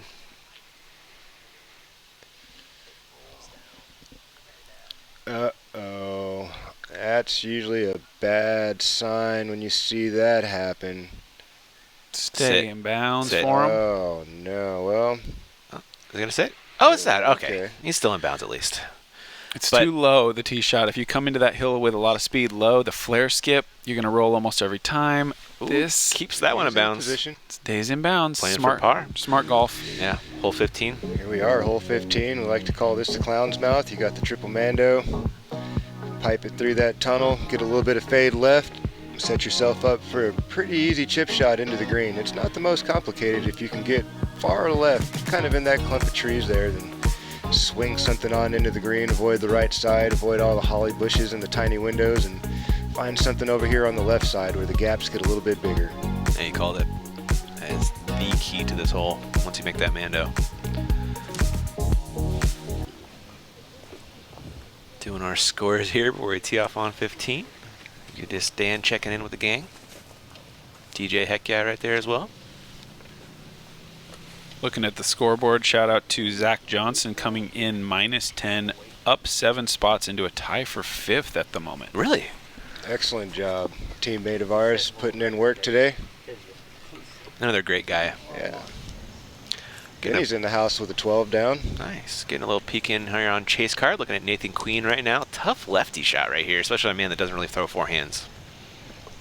This is a challenging little touchy backhand, but he does it very well. We've seen him execute this a couple of times already. I wonder if he's going Mako or putter.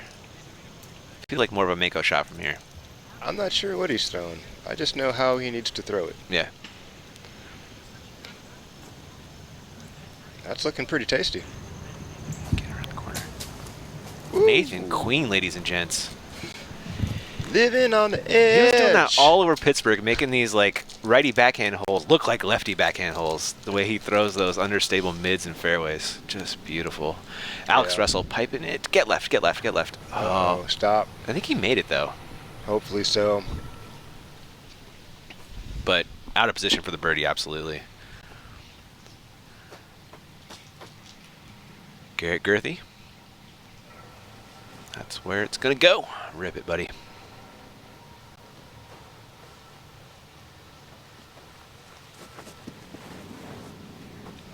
going to flip? No, it's not. Uh-oh. I don't think he missed the Mando, though. No, it looks like it sat down right on the edge. Mm-hmm. Caught something thick and just took all that speed right off. Maybe busting out a forehand roller in that second shot, get around the corner. I don't That know. wouldn't be a bad play. Yeah, we'll see where he ends up. Eagle McMahon. Let's go in C-line FD2.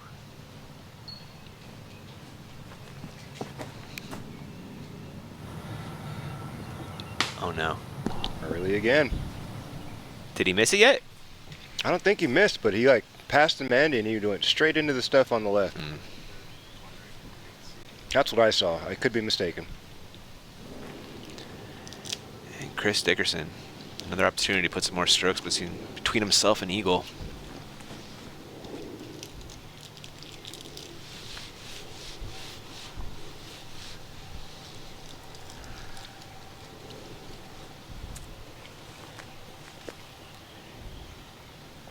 He and Conrad have kind of a similar routine, so they both have that full run up to the front and then back to the back and ripping it, but ooh.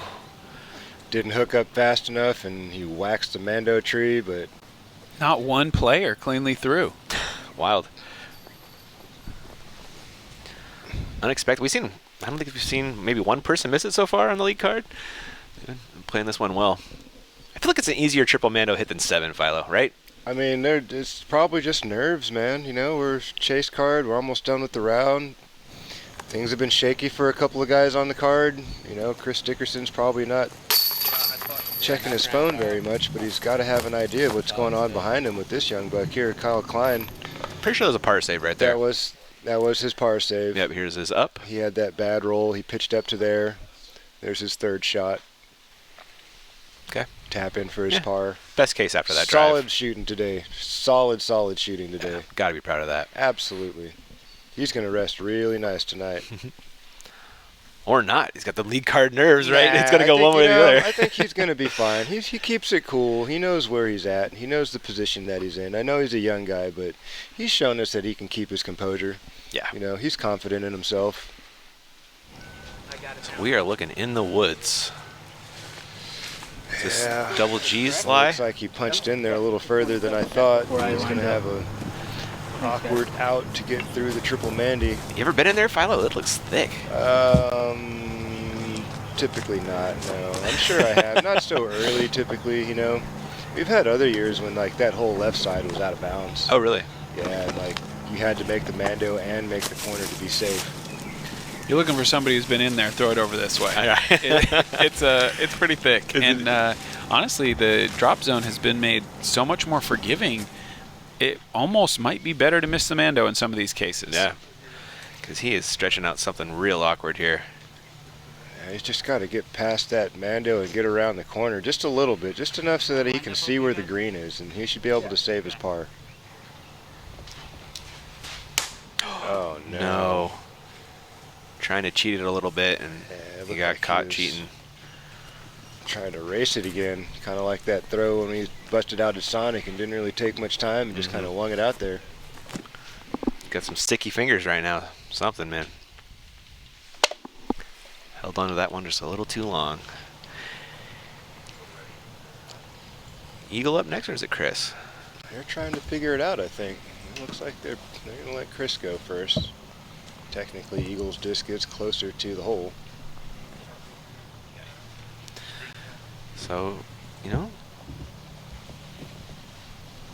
he could throw a crazy backhand cut roller, but I imagine he's way smarter than that, just playing for par here. Yeah, again, he doesn't have to push the issue right now. I mean, there's not any scoring birdie from there. He's just got to put himself in position, give himself a chance to get up and down. Oh, he's lining up a cut roller. Do you see this? Did I call it? Wow. Dang. I really don't think he needs to do this right now. But it's his game, you know. He knows what he's doing. That was really good. Oh, it's even better now. Unbelievable. Give me a break, Chris Dickerson. Do I get announcer points for that one, Philo? Absolutely. I mean, he gets points for pulling that shot off. And we'll kick it over to Nate here to catch up with Calvin Heimberg. Hey, Calvin, thanks for joining us. Great round today. 12 under out there. How'd it feel? Pretty good. Not the fastest start, but really good back nine with a couple eagles. Yeah, I saw that 8 under in a 6-hole stretch. Talk us through those 2 eagles that you did get. Hole 10 is super attackable par 4, and yeah, I just threw a drive, barely crept over the OB line, was able to make a circle 2 putt. And yeah, from there on, it's with the hazard being hazard instead of OB this year, it's kind of just like a bomber set of holes, and I was able to just put out some really good drives until I got to 13, threw a really good drive, threw it onto the island about 60 long, and was able to capitalize on that putt. Wow. All right, man. Well, you're a Player of the Year candidate. You've been playing great all year. You got an outside chance to maybe creep up onto that lead card for tomorrow. If the weather comes, I think anything could happen. Good luck to you. Thank you. Good to hear it and check in with Calvin Heimberg as we watch Double G make it through the triple Mando with his 3rd shot and scoot around the corner. He'll be playing for his bogey most likely, unless if he throws a miracle skip shot in there. Yeah. Overhead look at the green area. Getting a look at how Eagle played this hole from where his lie ended up. Oh, it did go forehand roller, okay. That's got to hustle. That's got to hustle and turn, and there you go. Gets around the backside of that stuff, and that'll be clean just all the fine. way in? Okay. That's fine. You can throw a flick in from there and scramble out. So it looks like Alex made the Mando, but also went into the bushes. Right. So, I mean, forehand roller would play. We'll see if he just does conservative pitch out. Yeah. I think that's the smart play right there. Because he can get up and down from there. Yeah, you want to get to the spaces where you're comfortable, where you're familiar, where you don't have to do anything new. I like that point, Philo. You know what I mean? Yeah, like, I do. That's where things get stressful and awkward, and you don't want to put yourself in those positions. Try to get to your normal spot. You make your mistake, get to the normal spot, unless if there's something that's very available that may be a little closer. You know? That's a great lesson, man. If it's not, just take your medicine, get to a spot you can make a play, and move on. Should be approaching some long putts or up shots for our lead card here soon. Getting a look at all those woods on 15. Looks so much different from above. It really does. Like, where is everything? You see that blue telephone, Yeah, emergency phone down puts there. it in perspective, right? Yeah, it does. Gives you an idea where everything is. We are looking at Eagles 3rd.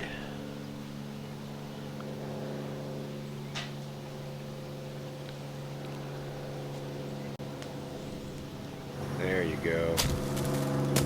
Smart play. Get it to the backside. Clean putt. He's inside the circle. Clean putt. Yep, hit the good side of the green there. Good recovery for Eagle. You'll love to see it.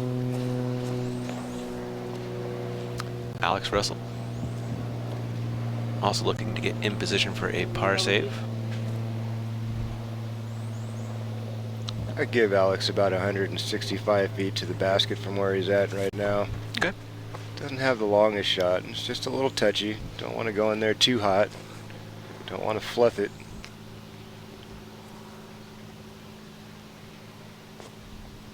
Going something pretty slow here. Looks a mid or a putter. That looks like his gator. Is it? Yeah. It looks That would like make a lot of sense for the shot, right? Yeah, a little early bend, drop and burn underneath the gap. Oh, wow. Perfect. Excellent. Beautifully done, Mr. Russell. And we're looking at Garrett Girthy over here. See Pavo Substead chasing him down, trying to get in position. It's a lot of hustling filming disc golf, I tell you. Yeah, big shout out to the film crew. Those guys have been learning on the fly and making adjustments. Filming 2 rounds a day. 2 rounds a day, taking short lunch breaks, trying to make it all happen for us. Huge thanks to them. Solid up right there by Double G. Not to be overlooked. He'll be fine there. Scrape up his par. Actually, that's his bogey, rather. Oh, right. Because he had an extra shot after he hit the triple Mando. Yep. I'm looking at Chris for birdie. After that cut roller, look where he got, Philo. That's incredible. I mean, he's actually got a long outside look. I mean, Yeah. you could jam this thing in there. I mean, that would be something else. You know? I think that would be the first time I'd seen birdie made from that far back and out of position. That's for sure. From that drive? Oh, yeah.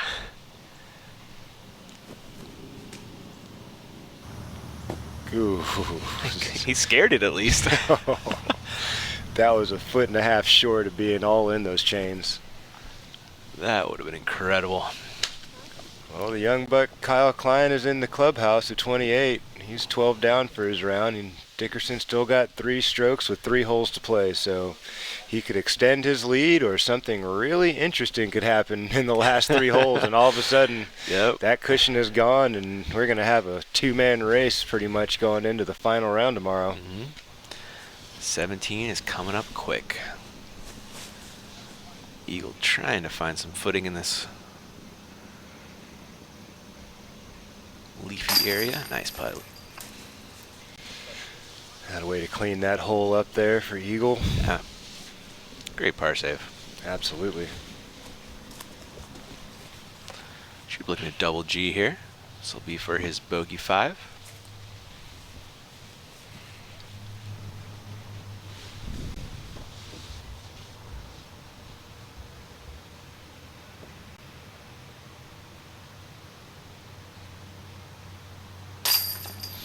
Nice clean up there by double G. A little bit of an obstructed putt it looks like with the straddle, and knocks it in there and dove that hyzer right in there. Yeah, keeping it to a 1-stroke loss.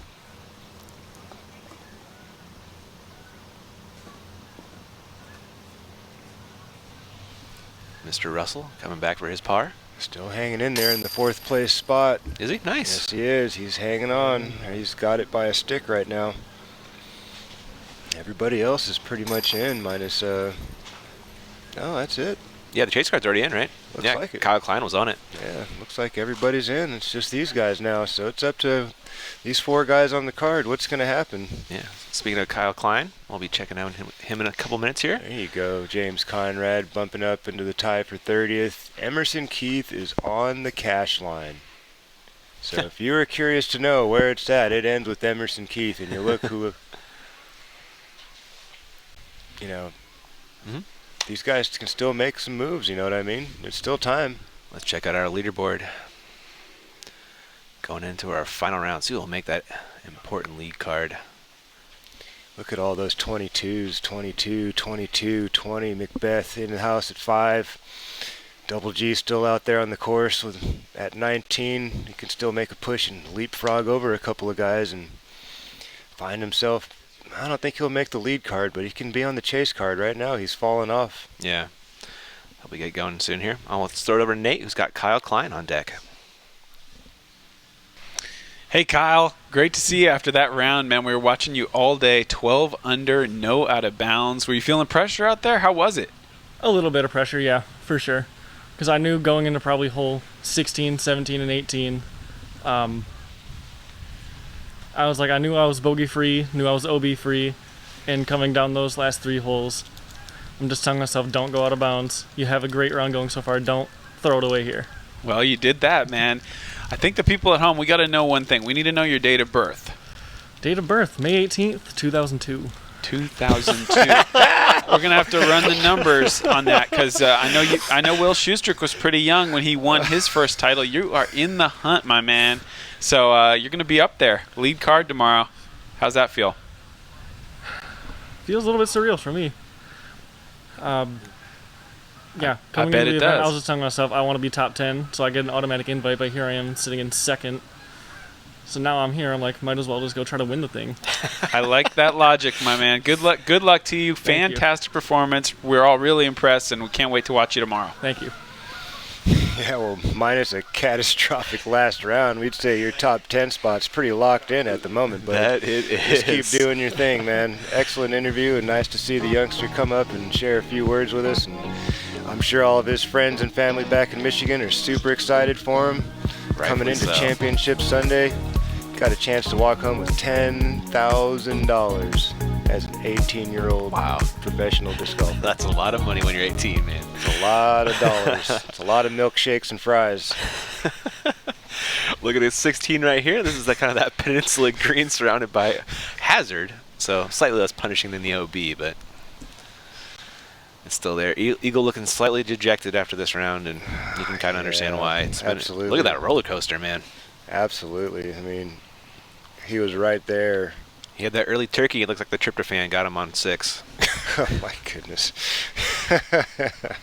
Stole that one from Try Jeff not Face. to make Sorry. jokes with the guy when he's looking down and in the dirt. But I'm sorry. It's all good.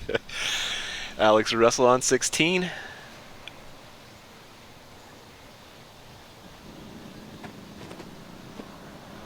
That looks like the right line.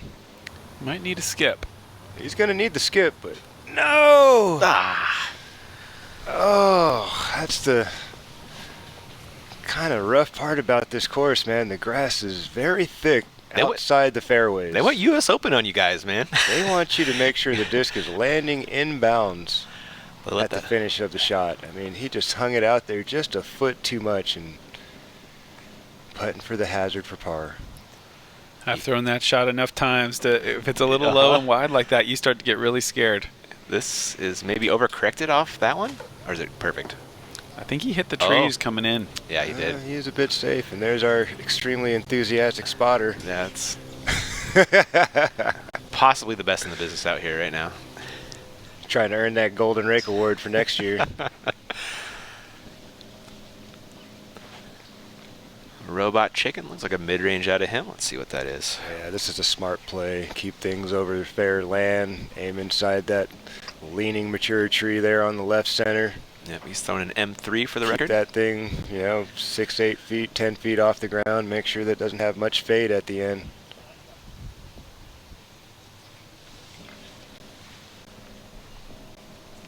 Let's see how clean he can pipe this thing down the middle.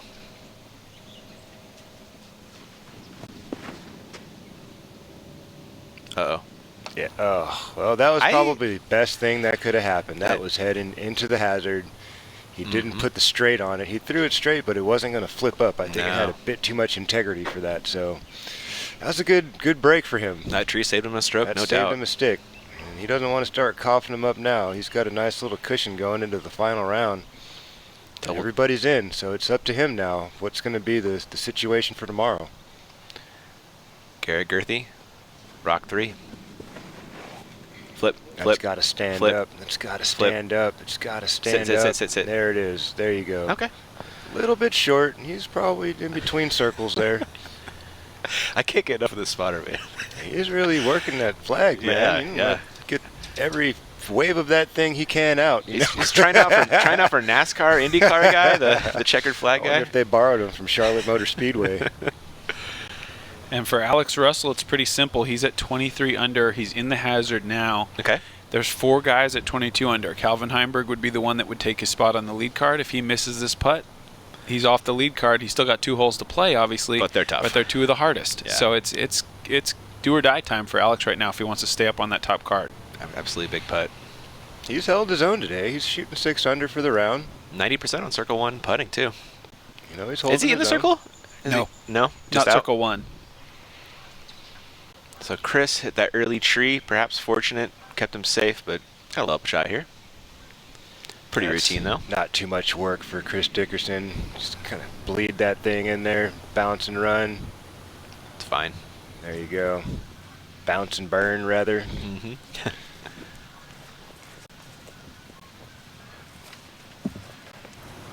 I just saw Alyssa Van Landen right there. There you go. Speaking of, We definitely want to get Greg and I. We've been writing the parodies and everything. Oh. Obviously, everybody probably. She gonna saw sing the them one- for us? Well, the first one that I did was the Gautier song. Uh-huh. Now you're just a frisbee that I used to throw, Uh-huh. right? And I called her, or I saw her after she posted that video on Instagram, and I was like, "You have to sing the girl's part on this song. We gotta have you." And she was perfect. like, "You let me know when you're ready, Philo. I'm in." It's gonna be so much fun. Oh, music video incoming, you guys. Oh, big time. Hey, we just finished another one, man. We got all the lyrics out. It's another banger for sure. Another banger. Jomez tried to keep up with us, but you all better be careful, man. We will torch you. Ooh! Double G surfs the top of the basket. Gonna have a little bit of a tester left to scrape up his hole here, and Got that extra ramp off the top. Eagle. This would be a huge birdie putt for Eagle right now.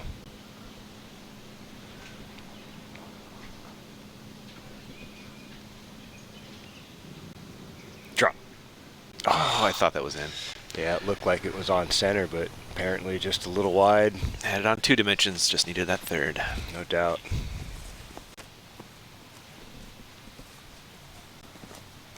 Yeah, Eagles having a rough one. -2 is definitely not the number he was looking for on moving day. No, he looked just so consistent those first 2 rounds. His game plan it looked was repeatable. solid, but yeah, then he just had a couple opportunities today where he just didn't fully commit to the shot that he needed, and it started, I really think, on hole 9. You know, like that was the one that really just kind of took the wind right out of his sails. Yeah.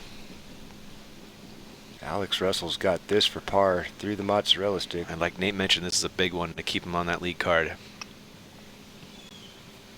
Buttery Yes! smooth. Wow. That's 3 points and a par. Getting that field goal right there. That's what I'm talking about, Alex Russell. Give that basket a tap. You earned that putt, buddy. What a good look right there. Had a way not to give up on the hole, you know what I mean? He knew he was in trouble, and he just buckled down, got his focus on, stayed in his routine, and earned himself a good par. Double G looking for the same result here. There we go. There you go. And Eagle with his comeback par as well. Making minis with double G right there. There you go. Nice work.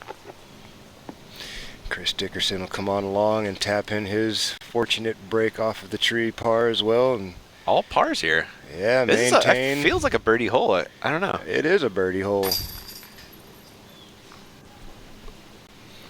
Well, that's the man of the hour right now, Chris Dickerson, leading the tournament by 3. He's got the 2 toughest holes to finish, so we'll take a look at some of his highlights. Looking at 7 right here. This was a good one. Exactly what you're looking for on hole 7. Keep it low and tight, hold the line. This was a big putt on hole 9. That was that big momentum hole. That was a big. He had Eagle. to hit that putt to get those strokes. This was another big crucial putt, saving his par again. Mm-hmm. Actually, I think he saved bogey on that one. That's right. Yeah. You are right. He saved bogey on that hole. You are correct.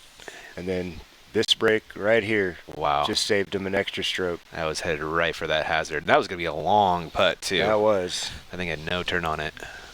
So just dodged a bullet there on 16, and now he's got that 3.5-minute walk over to 17 to think about what's he going to do. Does he look at his phone and see where Kyle Klein is and see that he's got a 3-stroke cushion? Does he just lay it up? Does he say, hey, I can take a stab at this and maybe earn another stroke? Yeah. Stretch my lead out a little bit more. We'll see.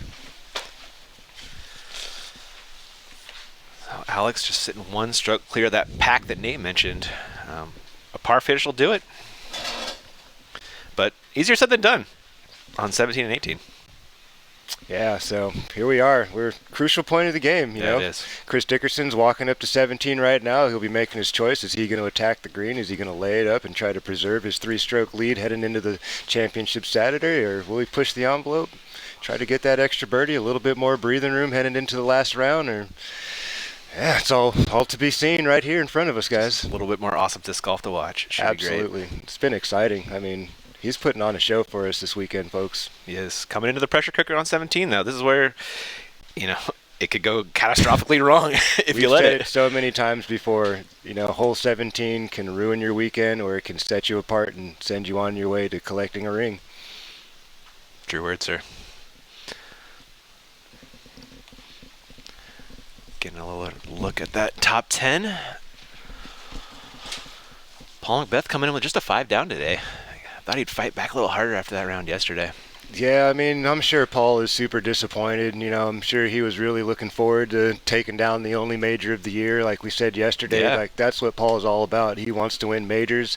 He wants to take down the biggest tournaments of the year that we play. Like, that's a part of his own legacy that he's spoken on many times. He's been chasing down history ever since he started his title run in 2012. And, he's been the most consistent out of us touring Over pros these years, for the better part of a decade now. Mm-hmm. You know what I mean? And last year, obviously, dealing with the injury and having that rough, I think it was 2nd or 3rd round where things just went off the rails for him and just shot himself out of contention for anything, really. And, right there, right out the gate this year, shooting that 12 down first round, 1 stick off the lead, It and felt like he was put the gonna do it. pressure on AB and kind of stayed in the mix for a little while, and then just those 2 double bogeys, man, it just really just derailed Paul McBeth, and now he's 11 strokes back at the current moment from the leader. And I think at this point, if you're Paul McBeth, you're probably wishing for it to get about as rainy and windy as it can, right just short of having to cancel it. Yeah. Because that's probably the best shot he's got, is to lean Rattle on his Chris. experience and play fantastic in adverse conditions. And, a lot can happen. A lot out of bounds. I think Chris Dickerson's solid enough, and he's going to be comfortable enough with 11 strokes going into the last round. It would take, again, a catastrophic malfunction, wheels fall off, bag ends up in the lake. I mean, it would take all of those things, I think, for Chris Dickerson to not be able to know what the situation is. No, I don't have to press the issue. And that depends on what Kyle Klein does, you know what I mean? And that depends on if Paul can go super hot. There's no guarantee. Yeah, we've seen it happen a bunch of times. We've seen it happen how many times over the last decade where Paul just comes back final round, wham, 15 down. Yep. How do you like me now? And next thing you know, you lost by 5. But 11 is a lot to overcome. Quite a I bit. mean, a handful of strokes, I would definitely say big possibility. Yeah. I mean, trying to chase down Chris, who just doesn't make many mistakes. He just doesn't. I mean, he's got 2 yellow boxes on his card today. He had 1 yesterday. It was probably a little bit of a rocky start for him on the first round. And boom, look at him. Flying up the board. I'll just say this. In the 2015 USDGC, I started round 4 with a 3-shot lead over one Paul McBeth. Okay. It was rainy and it was windy. I shot 1,000 rated round. I lost by 14 shots. Oh, my goodness. So Yeah, it can happen. Wow. 3 and 11 is a big difference, though, man. But I lost by 14. I hear you, man. Paul beat me by 14 in 1 round in the wind and the rain. Wow. I mean, I'm not saying it's likely. I'm just saying It's possible. he's a bad man. If you talk to Corey about Paul McBeth and the greatest shot Corey's ever seen, it's this shot. Paul was in the water, torrential downpour, and throws a 500-foot rope, and it just doesn't get to him. Well, here we are. We're back live on hole 17. Alex Russell is on the box. He could use an extra stick right now. I wouldn't put it past him to try to stuff this one in there tight. Mhm. I like the line. Put it out there nice and wide and high. Hopefully it spikes nice and hard and simmer down. There you go. All right. There you go. Nice placement there. Getting his gator inbounds nicely. That's a long putt, putting directly at OB, though. I'm pretty sure he's probably going to want to lay that one up. He might. He jammed one yesterday Yeah, on the same basket, I think remember? he's in a different position now. Yeah, though. he's definitely He was farther. chasing down history yesterday. He had nothing to lose. Oh, right. Now he's trying to hang on to his lead card spot, and if he's paying attention, I'm sure he knows how important making par on this hole is. MD5 from Eagle McMahon. Yeah, we saw Eagle have some problems with this hole, and this might spike. Ooh, just inside circle, now just out and just in again. So circle's edge putt for Eagle. For birdie. Absolutely. It's always fun reading off scores when Eagles is on the card. Makes things a little interesting. He made 2 pars on it and threw it way to the other side Yes, of the green. that's right, but, yeah. I mean, that looked a little bit more like he was trying to get a stroke there. Agreed. Definitely more aggressive. And Chris does not throw a ton of forehands. Big throw right here. He's pushing the safe side of the green. You like it? I think he'll be fine. Smart play.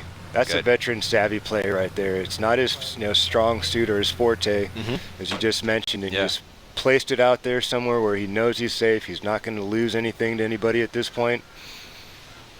Is G going Sonic? It looks like it. This is an extremely, extremely touchy shot, ladies and gentlemen. So good. Epic. Wow. He threw that about 13%. You know what I did, mean? yes, he did. He just waved his arm and let the disc go, and it carried 225. Yep. Great shot, Double G. Go pick up one of those double G Sonics if they're for sale. They're always sold out, though. People buy those things so fast. They're I such don't really a fun see disc. that in many people's bags. I wonder if they're just hanging them on the wall. You got to put that thing in your bag and give it a chance. They're fun to take to the beach, too, you know? Yeah, It's take it, hang it's a great out. catch disc. Absolutely. And it's a great golf disc for Garrett Gerthy. Does some great stuff with it.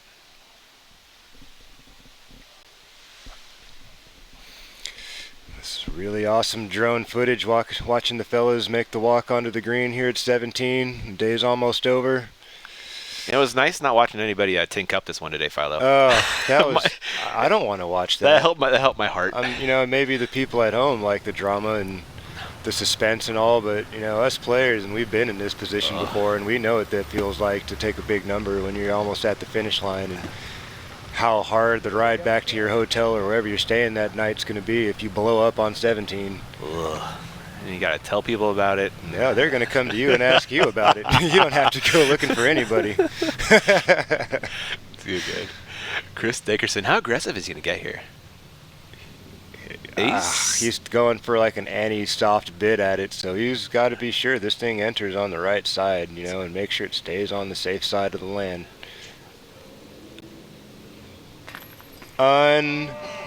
Unbelievable stuff from Chris Dickerson. Look at him smile on that one. He better be smiling. That was so incredible, man. Wow. Just perfect in every way. Even if it misses, it's perfect. That was amazing. When you first said how aggressive is he gonna be, I almost said not at all. Yeah. There he goes. You know, wow. I saw him lining that up, and I guess he's gonna try it. And he has complete trust in his game. Yeah. You know, he trusts his stuff. That thing was going like 0.1 miles an hour at the end there. It kind of just dumped right in. Take notes, folks. Trying to make the disc come in slower, you put it on Annie. Alex looking for a 2 as well. This is right in that same area he made from yesterday. Not enough go on that one this time. I think just a couple feet farther out and then came up just a couple inches short. I don't think it's hurting his feelings too much, though. That's a dangerous putt. Yep. Eagle just inside the circle for his 2. He really needs this putt.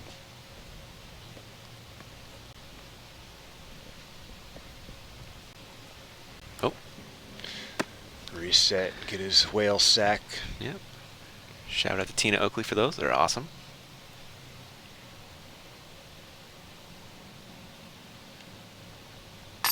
There you go, Eagle. I felt like he had that one, you know? It was about time for Eagle to do Eagle things. It wasn't the prettiest putt he's thrown all weekend, but just as effective as all the other ones that went in. Absolutely. And Garrett, after that money Sonic toss, that's definitely a Sonic. Dropping in a nice 2 here. Get him to 20 down on the event.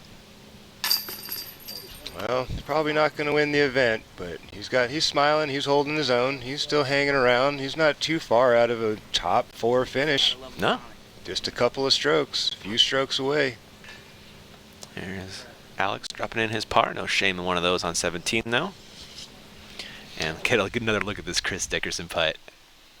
The step through. A little bit of love there. That could have easily jumped right out. I've seen worse. 50-50 I've seen ball, better yeah. fall out. That's what I meant to say. Yes. You know, I kind of jumped and hung on the rim for a second and suspended in the air and just barely inside the rim. The chains were trying to push it back out, but just had enough to get in there. Just had enough to stay. And looking at this fairway of 18, man. Yeah, this is a great finishing hole.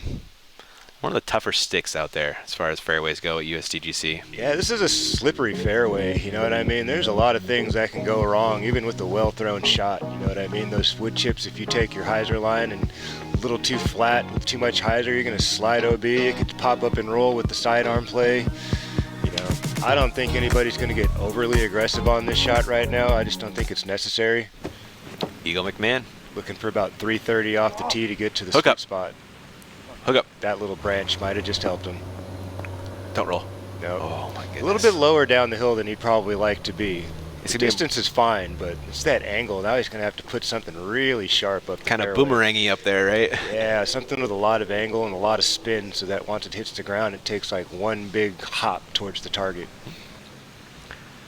Chris Dickerson. Checking the wind. Is he going still mid? Blowing in from off the water.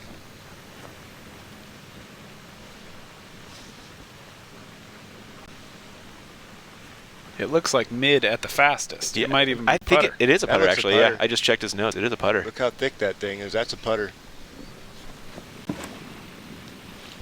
That's got to flatten out and he'll be golden. Should just scooch There on you up, go. yeah. Yeah, that shouldn't have much of a finish unless it comes in with a lot of angle. Smart shot right there. Absolutely. You like that play, Nate? Yeah. Do you think he's playing for 4? He must be, right? I would think so. Going that low down the hill. I don't know. Yesterday we saw him when I thought he was way out of position on the right side high, and I was like, what is he doing? And then he threw the best shot that you'll ever see on that. Yeah. You never know. Maybe that's where he really wanted to be. Double G no. just does not commit to making the disc slide to the right, and he is headed OB. He will be in an awkward position down there on the low left side of the fairway. A near impossible par save from I wouldn't say near impossible. He's got plenty of room to work with. It's just the angle and speed control are odd, and he's further back than the sweet zone. Maybe not impossible, but improbable. That's a good word to use. It'll be interesting to see what Chris does because, I mean, I would have half expected him to lay up the last one with the putt. Yeah. Now he's in another kind of precarious spot, not that far up the hill, but if he keeps his foot on the gas, it's been working so far. Yeah, maybe that's just his play on 18, his putter driver. Mm-hmm. You know, I don't think that you have to get super far off the tee on this hole. It's more about having good footing and a lot of space to get the disc up the fairway. As long as he's got that working in his favor, I bet you he's going to go for it because he's in a position where, like, maybe he feels he gained a stroke on the last hole, and if he gave it back on this one, it's even wash, you know. He's already got that. Now he's at a 4-stroke lead. Alex ripping that boss pretty low, but getting it inbounds, thankfully. We'll see. I have a feeling he's going to push it up there and try to get on the green and gain one more stroke for championship Saturday. Wouldn't put it past him. I can actually just stand up and turn around and watch these guys come walking up. This is so cool. Live booth right here overlooking hole 18. Yeah, Philo and I hiding behind that Innova banner over there. Nate hanging out as well. I'm sure these guys are super thankful the rain held off for today. Oh, yeah. You know, it could have made things really messy out here. Are we like 100% for tomorrow? Are we definitely getting dumped on? There should be some precipitation. All right. I'm pretty sure the weather's been getting more and more close to the time frame where they're like, yeah, this is pretty much what's going to happen. They called this out earlier this week. It looks like rain on Saturday, possibly late Friday into Saturday. So there's Dickerson. He's doing it, I think. He don't have to do this, man. He really does not have to push the envelope here. He could easily chuck something up there by the yucca tree, pitch up, take a spar, walk out of here, 4-stroke lead going into the last round. He's grabbing his disc, that fast one, the same thing he threw yesterday. Mm-hmm. Takes a lot of courage to throw this shot. He's going FX2 if this is his plan. Fairway driver. I wonder if his thought is like that's not even that easy of a layup. He might as well just go for it. No, it's a very easy layup. That looks a little low. Nope, just enough, just enough. It's got to turn, and it looks like it is safe. Wow. Way up there. So it's not as great as the shot he threw the other day, but I mean, he's in a position to save his par stress-free now. He doesn't have to take the putt. He can just lay it up, walk out of here, 4-stroke lead heading into the last round. Does he have a scratch and sniff stamp on that disc? Is that what that was? Jokes. Here's Alex Russell on his second shot. Alex is in a much better position as long as the footing isn't messed with too much by those wood chips. You can see he's kind of moving some things out of the way there.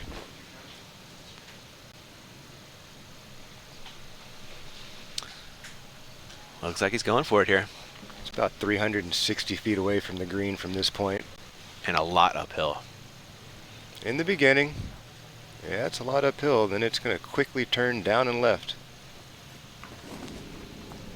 You like it? It's got to drag back right now. A little bit shy of what he was hoping for, I'm sure, to make birdie, but he'll have a look at it. He really doesn't need it if he wants to stay on the lead card. I was going to say, if he wants to stay on that lead card, to him, he doesn't have to go for it. Time to lay that one up. He can lie that thing down under the basket and call it a day. So here's where Garrett went out of bounds with that rock 3. Yeah, he's in a tougher position, you know. Like, when the further down the hill you are, the more angle you have to give the disc, and that doesn't necessarily equate to glide. Going far? Yeah. You know what I mean? You're not going to get the disc to glide up the fairway. You're going to be trying to make it turn up the fairway, and then you got gravity pulling the disc to the left as well. Adds a little bit more, you know, stress to the shot. We see him using that rule as well, taking this line straight back from the basket. Oh, nice. Well, that gained him an extra few feet of space to work with. Sure did. Using the rules to your advantage. Smart golfing right there.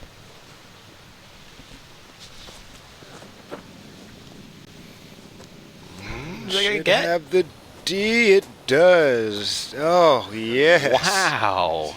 Double G. Garrett Girthy. What an epic par save. Gotta go find Epic that rock par 3 save. over there.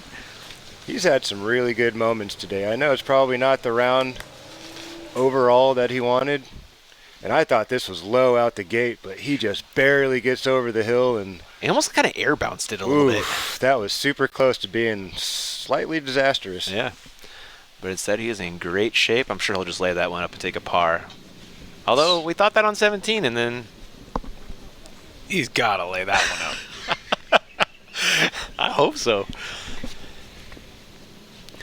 Eagle trying to figure out his angles. Kind of pinched here.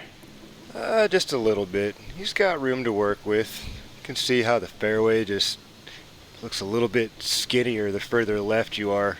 He sawed this one off into the trees yesterday, hoping to avoid Now that he needs same to fate. hug the tree line on the, Yeah. the let go. He doesn't want to swing it out too wide. He wants to kind of hug that tree line and then let the disc push up there.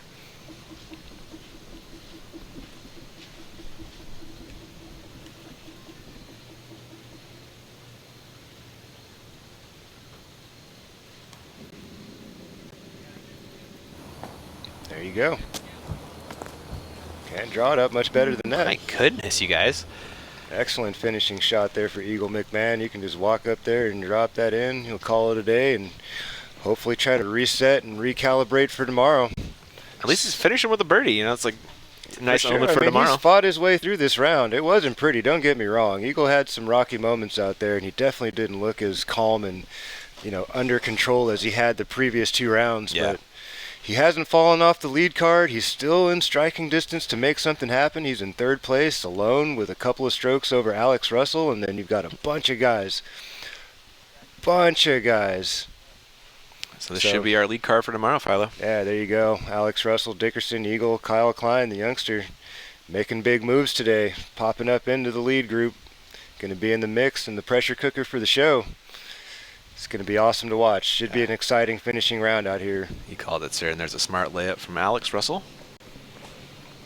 Take a par from there. Well, from the looks of it, we're definitely going to have a new champion this year. Yeah, not wrong there. James Conner is a bit out of the mix, as it were. And there's a very smart layup from Chris that just trickled and trickled. Threw it upside down to make sure it He wouldn't did, pop didn't he? up and roll. We've seen some weird things happen on wood chips. You haven't seen it yet, but I've seen it.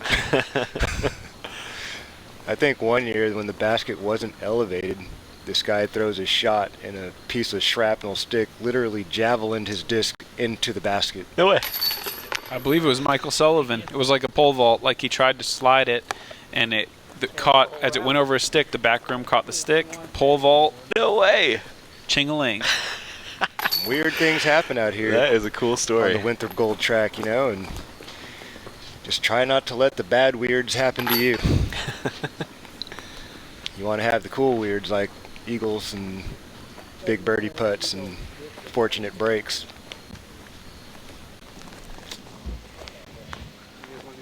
Solid round by Chris Dickerson again. Not as hot as yesterday and the day before, but Not necessarily necessary today, No. He didn't have to go super low. He just had to hold his own, and he got off to a great start. 5 birdies in a row. He had the unfortunate, early tug on 6 and winded up OB and just barely missed his par putt.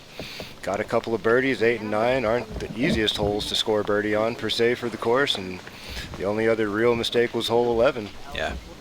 Everything else, he kept it out in front of him, kept his composure, kept things in play. Not really too much more you can ask for. It's hard to go triple digits 3 rounds in a row that's out here. It's incredible. hard to do it once.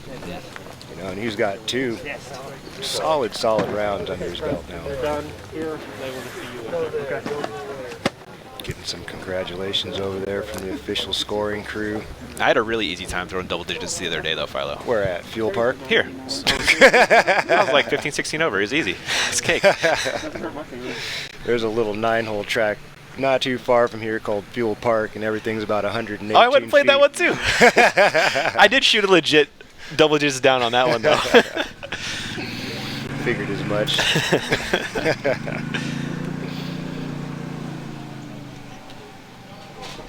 Okay. There's Chris adding up the scores. Back in studio here. Yeah. What a day, huh? That was a fun, really fun watch. Wow. As USDGC strokes flying all over the All place. over the place. I mean, to be expected. And, you know, like we said just a few moments ago, from the looks of things, we're going to have a new champion this year. Reigning and defending James Conrad's not much in the mix. Paul Macbeth is 11 strokes back. Nate's sitting next to us. Yeah, I mean, hopefully the weather doesn't get too crazy. We don't want things to be unsafe and, you know, scary for the competitors out there. But yeah, the rain's coming, and these guys are going to have a real tough challenge tomorrow. And trying to make any move getting into the top three. I mean, there's a bunch of guys stacked up, you know, but they're quite a ways away from the main three guys of the competition right now. Kind of almost feels like a two-man race with Kyle and Chris. Eagle's there. He's there. He's going to take something exceptional, though. He's going to have to go for that eagle on 10. You know, he's going to have to make some of those plays that he's been holding back on. True, true. Push the envelope a little bit today. He had a couple opportunities today that slipped through his finger.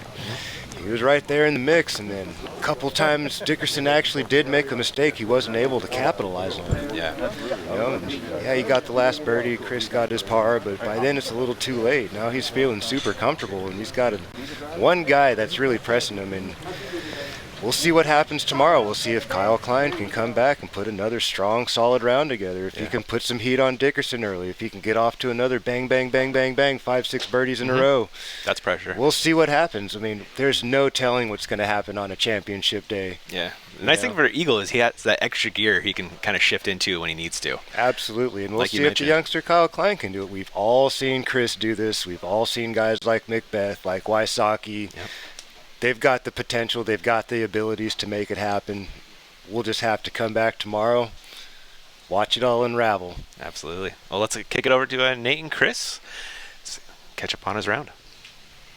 Welcome, Chris, in the lead again, a 4-shot lead now after an 8 under. It was not quite the hot fire you've been putting down so far, but it was still a great round. How'd you feel? I felt like it was a good round for the conditions. I had a few mistakes here and there that could have been avoided, but besides that, I felt like a solid round. Yeah, just 4 penalties, and you handled them all pretty well, made a couple big clutch putts when you needed them. Mm-hmm. And it's Kyle Klein chasing you now. Have you played with him much? Yeah, I played with him yesterday. Okay, well, that makes sense. Yeah, he's an incredible talent, and we're looking forward to seeing him, as well as you, man. I mean, really, really impressive so far, 32 under. It might be rainy tomorrow. Is that going to change the game plan at all, or? Going into a rainy round, it could change it a little bit here and there, but I think inbounds tomorrow is going to be good. I tend to agree with you, man. Fantastic performance so far, and good luck tomorrow. Thank you. Got one question for you, Mr. Dickerson. What would it mean for you to get this major title under your belt? Obviously, you've gotten a couple of, the Disc Golf Pro Tour finals wins. Those are big, but not quite a major championship. What would this mean for you, buddy? What was the question? Sorry. I was really curious to know what it would mean for you to take this major victory. What do you think it's going to do for your career? What does it mean to you personally if you were to hold this one down and walk out of here with the USDGC championship? I think of this tournament as the biggest one of the year. A lot of people think Worlds, some think here. But in my eyes, this is the biggest one of the year, and there's nothing greater in the disc golf sport, or sport of disc golf for me, than to win this. Excellent, sir. Well, good luck tomorrow. We're looking forward to seeing you guys wrapping up this tournament in exceptional fashion. You've put on such a show for us. We've been so hyped to watch you do your thing, man. Good luck tomorrow. Wow, what a day, man. Yeah. What a day. USDGC golf. It's the best golf to watch. Pretty much. I mean, it's the most exciting. It's the most compelling. The stakes are the highest, I would imagine. What a weekend it's been so far. We've got one day left, ladies and gentlemen. Yeah. We're so thankful you guys have been tuning in, keeping up, checking out all the pro shops and everything, taking up all the support. We appreciate you guys so much. Yeah, thank you guys so much for watching. From Philo I as well as Nate, just huge thanks. All the staff, all the crew here, everybody helping out, making this ship float. It's been an awesome show so far. We'll see you guys tomorrow. Thanks for watching, guys.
And good afternoon. My name is Paul Birdie. I'm your volunteer coordinator here at the championship week for WNC and the United States Disc Golf Championship.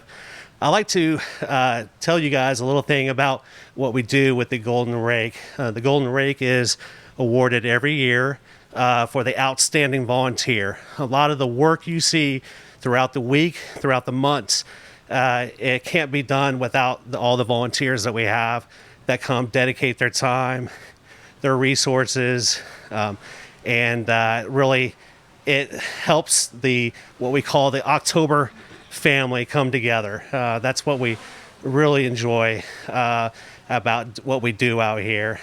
With every year, the Golden Rake is really the Hall of Fame of our volunteers. And it's, like I said, it's awarded every year. This year is special because we have two winners that we would like to talk about. The first one is the Wallace family. Thank you guys so much. Mom and Pop was one of the volunteers probably 9 years ago, and they always wanted to spot on 18, which is one of the hardest holes to spot on. They came with their full heart, running up and down that hill. And it's all about the shore, what you guys bring to us as volunteers, and I can't be happier to give you guys the Golden Rake for 2020. Thank you. There you guys go. Thank you. Thank you. Oh, cool. That was amazing. One more we got to do. This guy comes sees us. He comes visit us every year from New York. I love him so much. He's been here over 15 years, hanging banners, spotting on hole 5.